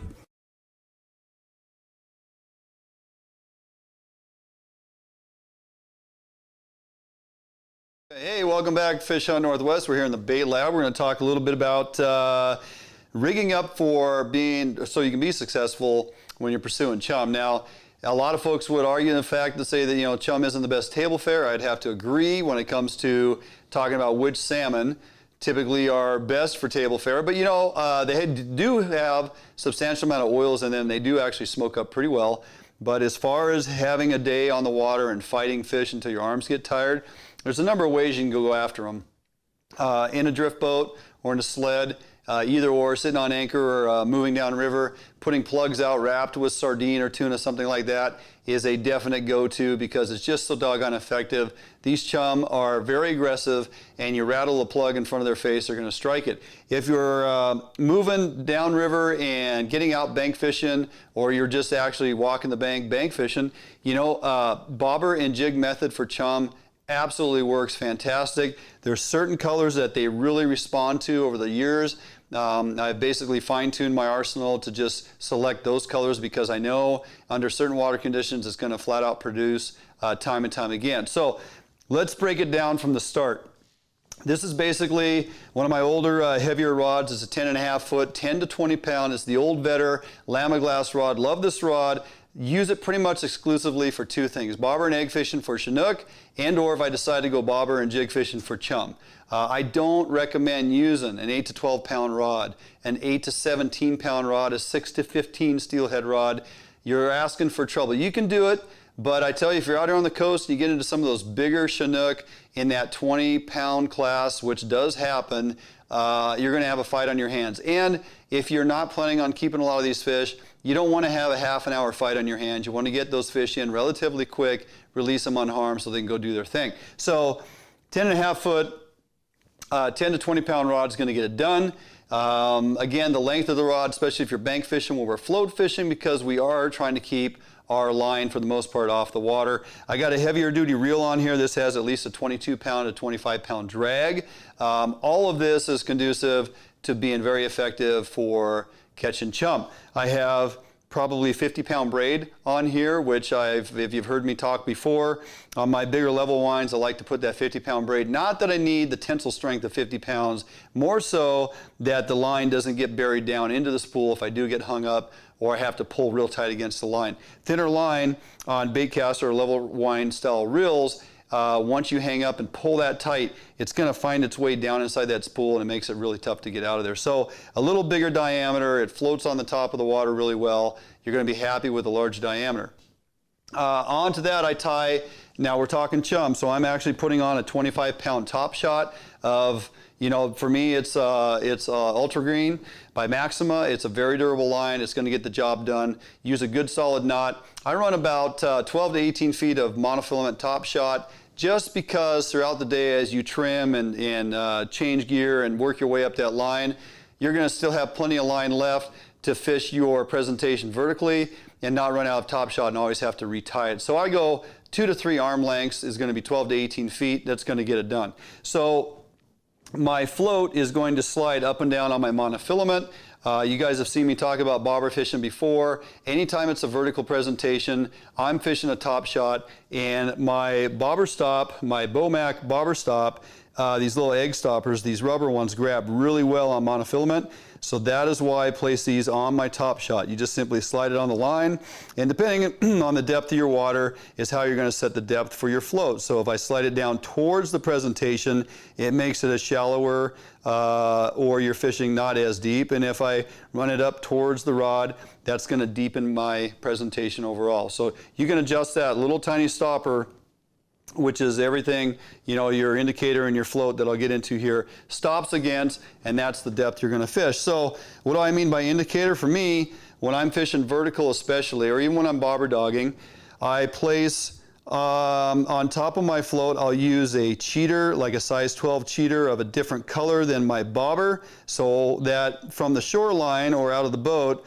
when this actually drops to the bottom, or that weight from the jig or my inline sinker pulls through, I am for certain that I am fishing my depth maxed out to where I set it. Sometimes bobbers can get a little edge on them or something, or your grommet can start to break down and that line might stick.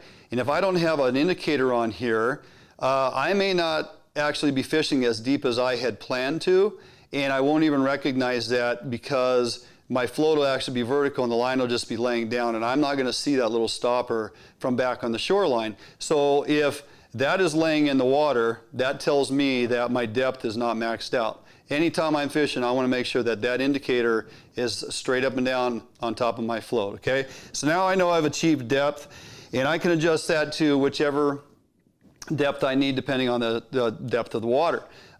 For jig fishing for chum, I'm going to run a little bit bigger, girthier jig.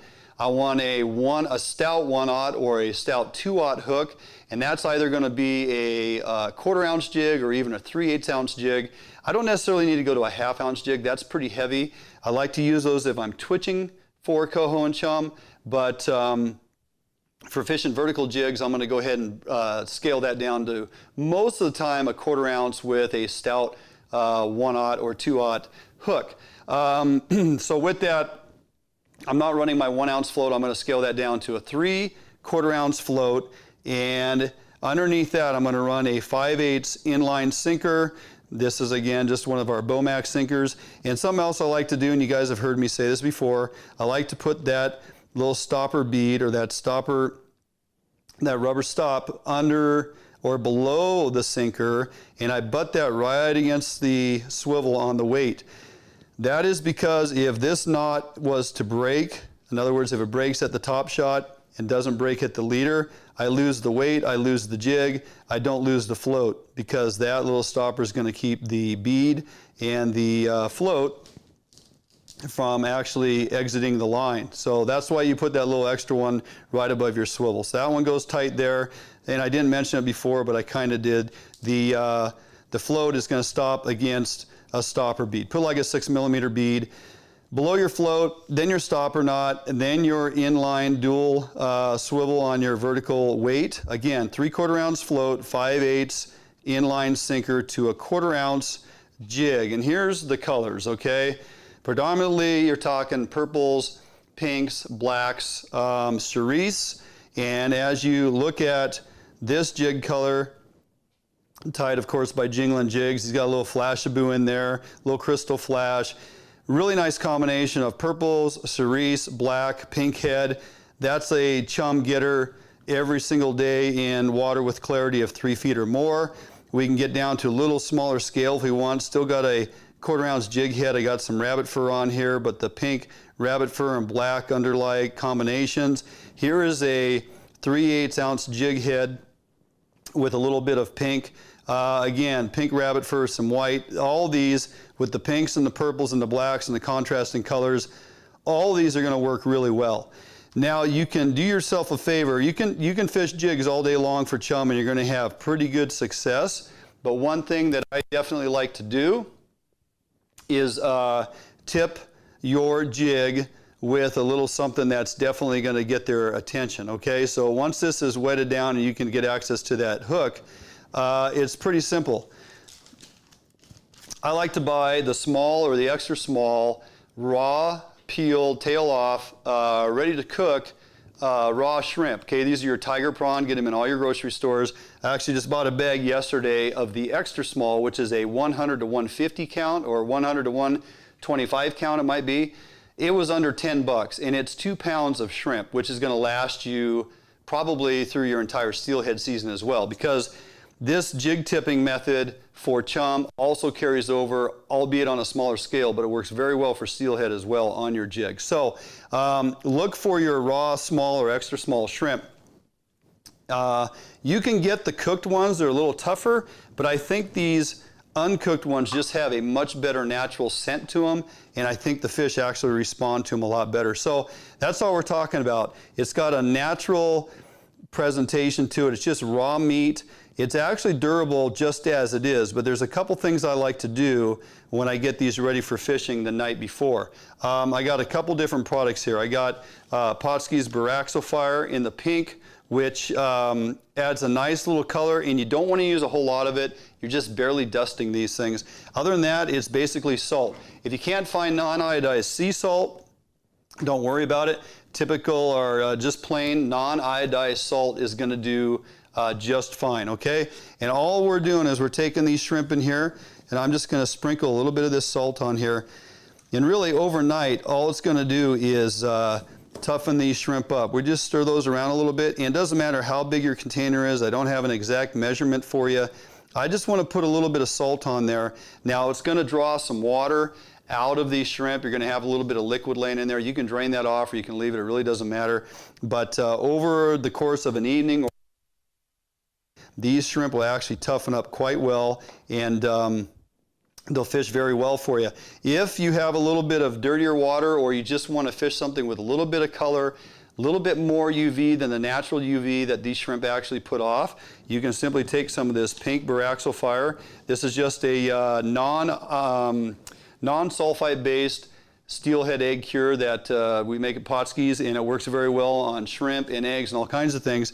And I am not going to put on very much at all. I mean, I want them a little bit pink, but I don't need them to turn extremely dark pink. So I'm just going to stir those around a little bit, and it's just going to give them a really light coating of pink. Now, as those sit overnight, and you could actually, you can use orange as well. I think for chum, you're better off using the pink. You don't necessarily need to use the dark red. I wouldn't go that extreme with it. And again, this is just a very light dusting to give it a little bit of extra color and a little bit of UV if you need to. Believe it or not, these things, and I think in years past, Herzog and I have talked about it time and time again, referencing steelhead.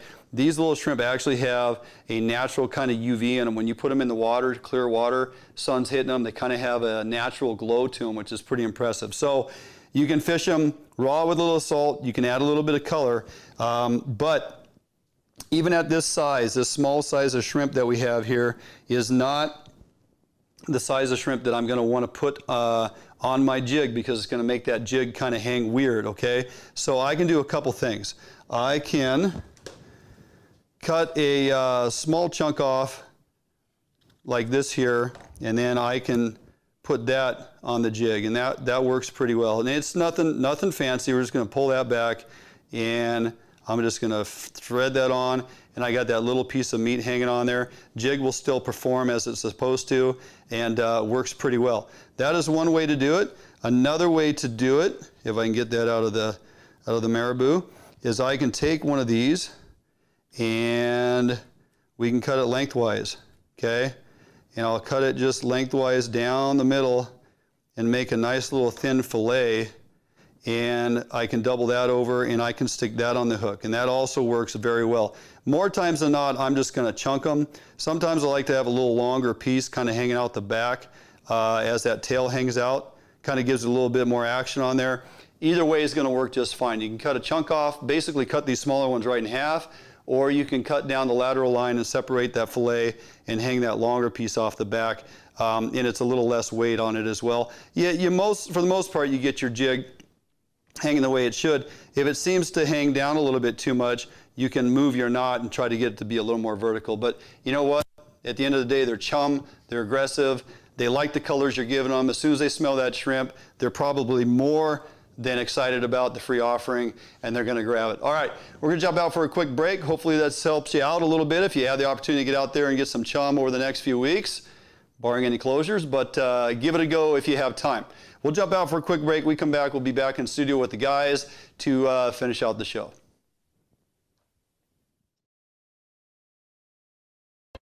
At Metals Supermarkets, we understand your need for fast access to a wide variety of metals.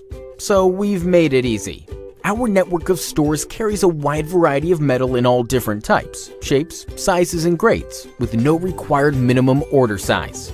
Who could ask for more? Simply tell us your dimensions online, on the phone, or in store. and we'll cut or process the metal to your desired size, often while you wait.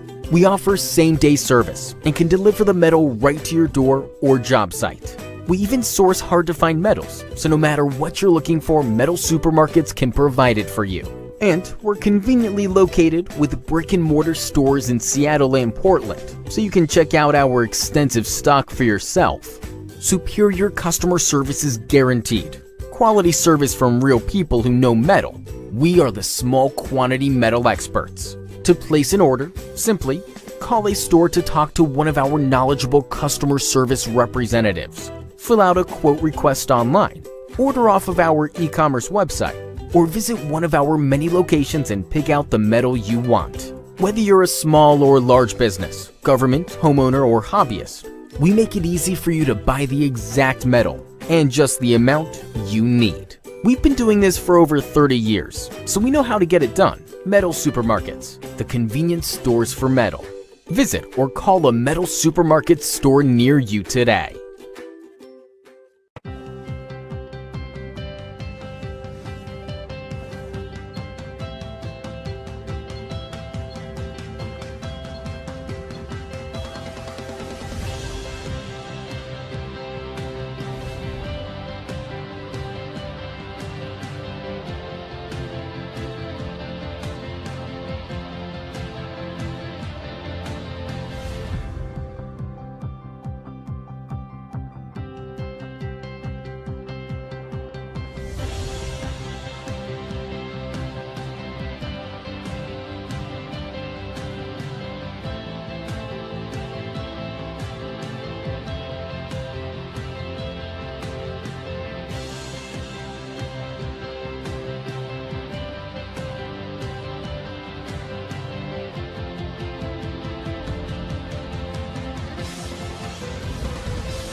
Hey, welcome back in studio as we wind down here, closing out the show. But before we get out of here, Kramer, there is some interesting historical value when you start talking to a lot of old timers around here, specifically within his own family line.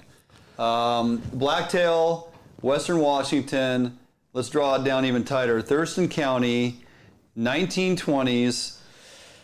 Rumors that there was at a time a gentleman who may or may not have brought some mule deer, some whitetail to the west side and had exotic animals, including those two species I just mentioned, at his place somewhere out there on Johnson Point or somewhere in that vicinity.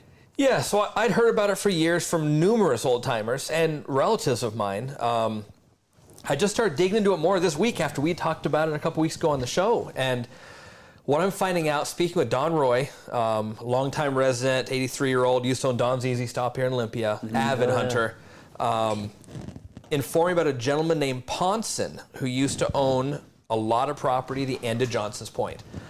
He had mule deer, whitetail, and other exotics, and he lost it around the time of the Depression. Walked away from it, left the animals. Well, trees came down, whatever, they escaped.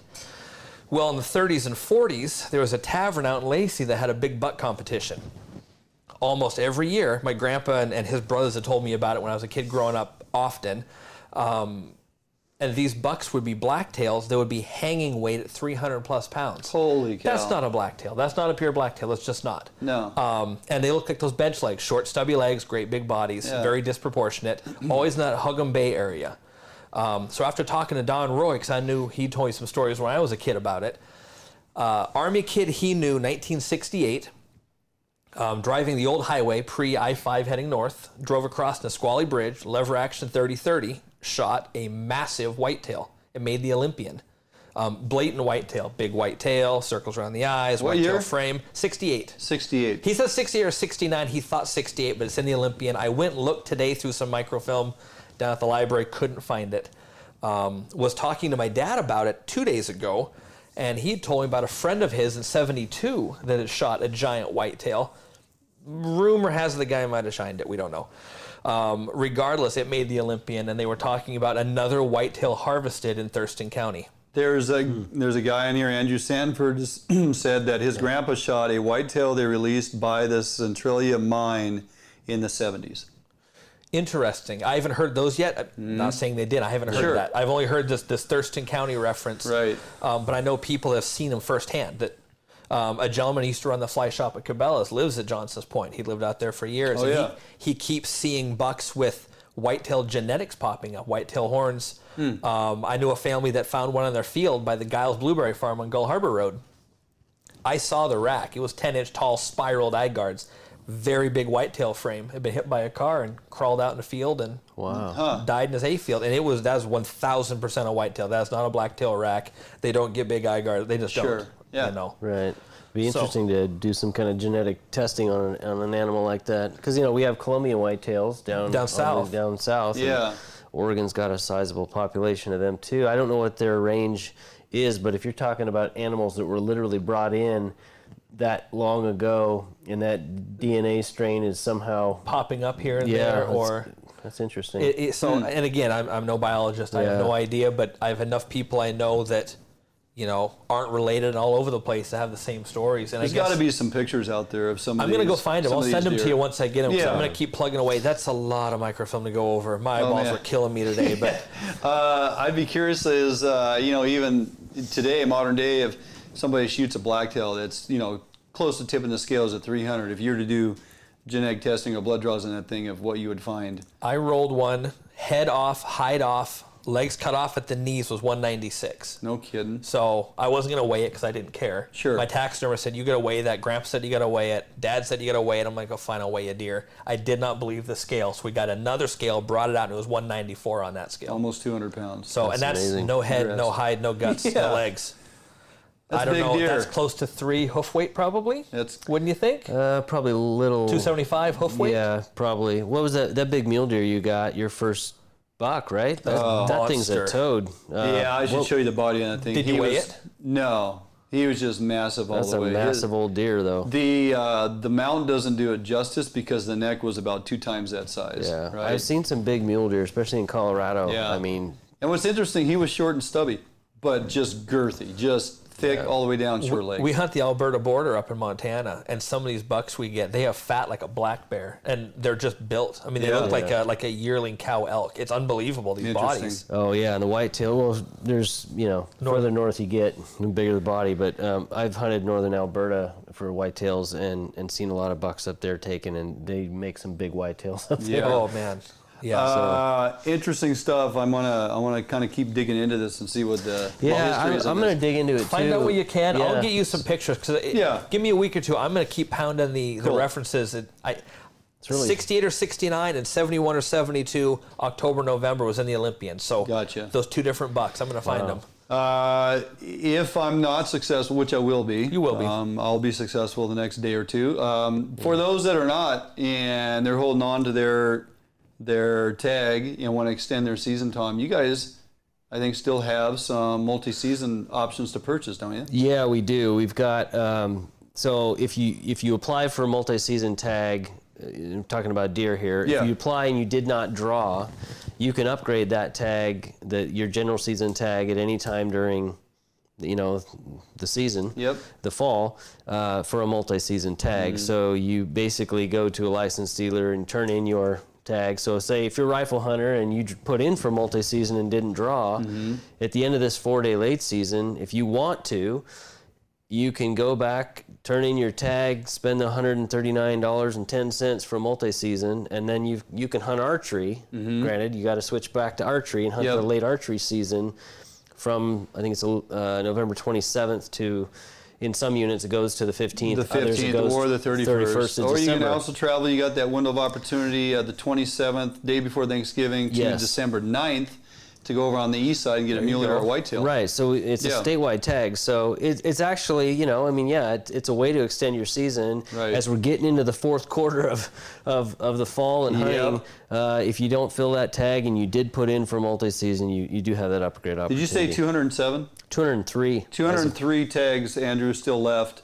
If you're not successful in the next 3 days, I won't be one of them. I have my multi-season, but I'm done come Sunday. I'm done tomorrow. You're done tomorrow.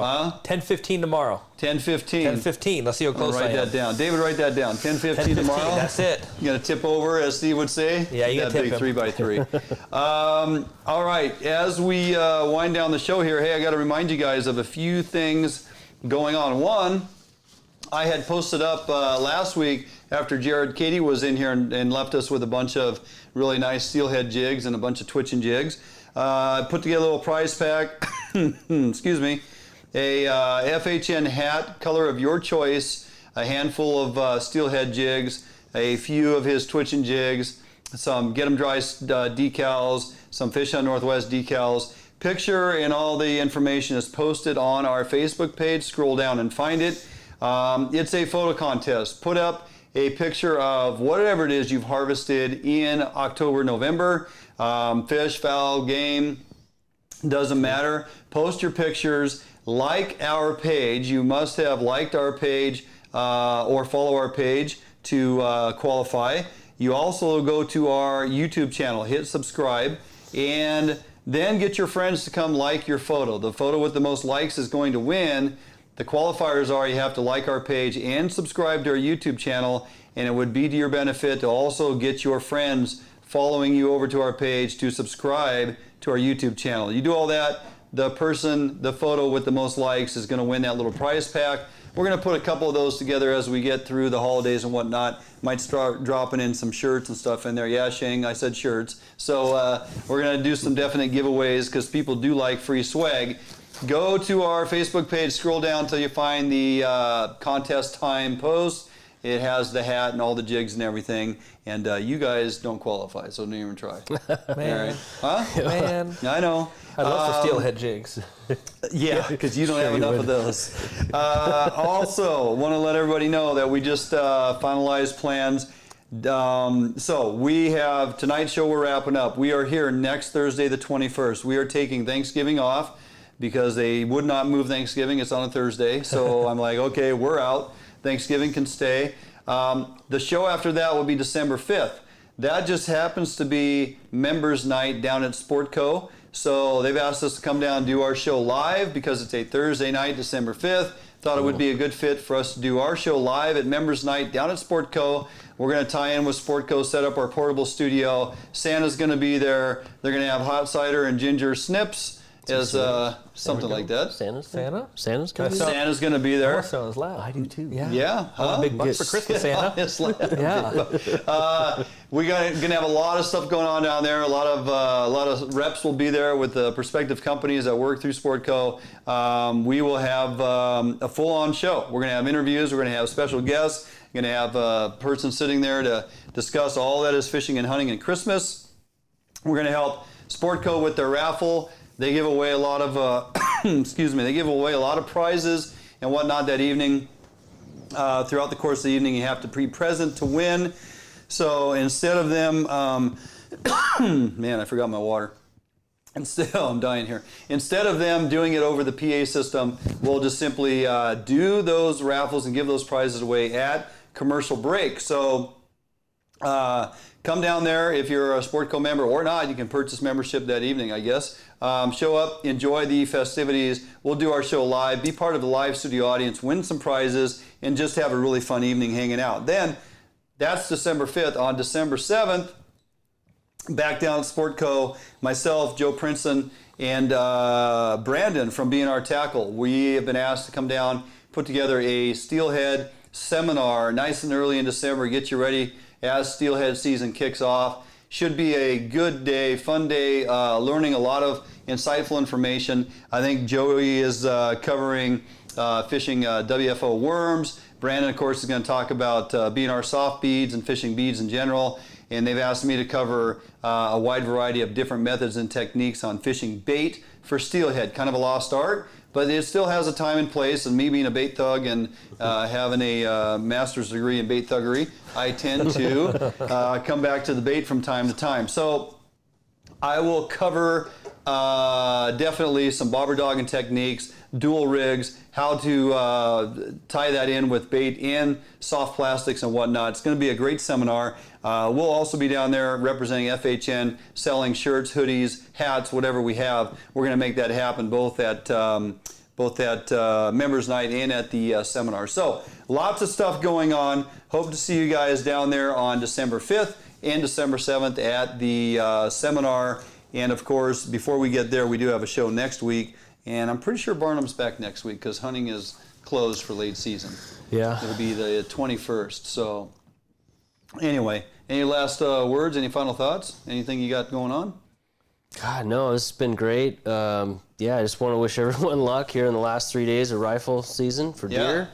I think it's going to be a good next couple days. Real good. Yeah, I think so. This weather is going to be a game changer. Get out there, hit the beaches for razor clams. We got just surf perch. Just keep at it. Look for more opportunities. Grab your shotgun. Go for a walk in the woods. It's going to be wet this weekend. Oh yeah. Walk slow. Be ready, and it'll be good. Walk softly. Carry a big shotgun. Carry a big shotgun. Yeah. There's gonna be a lot of big bucks being shot this weekend. 12 gauge. Yeah.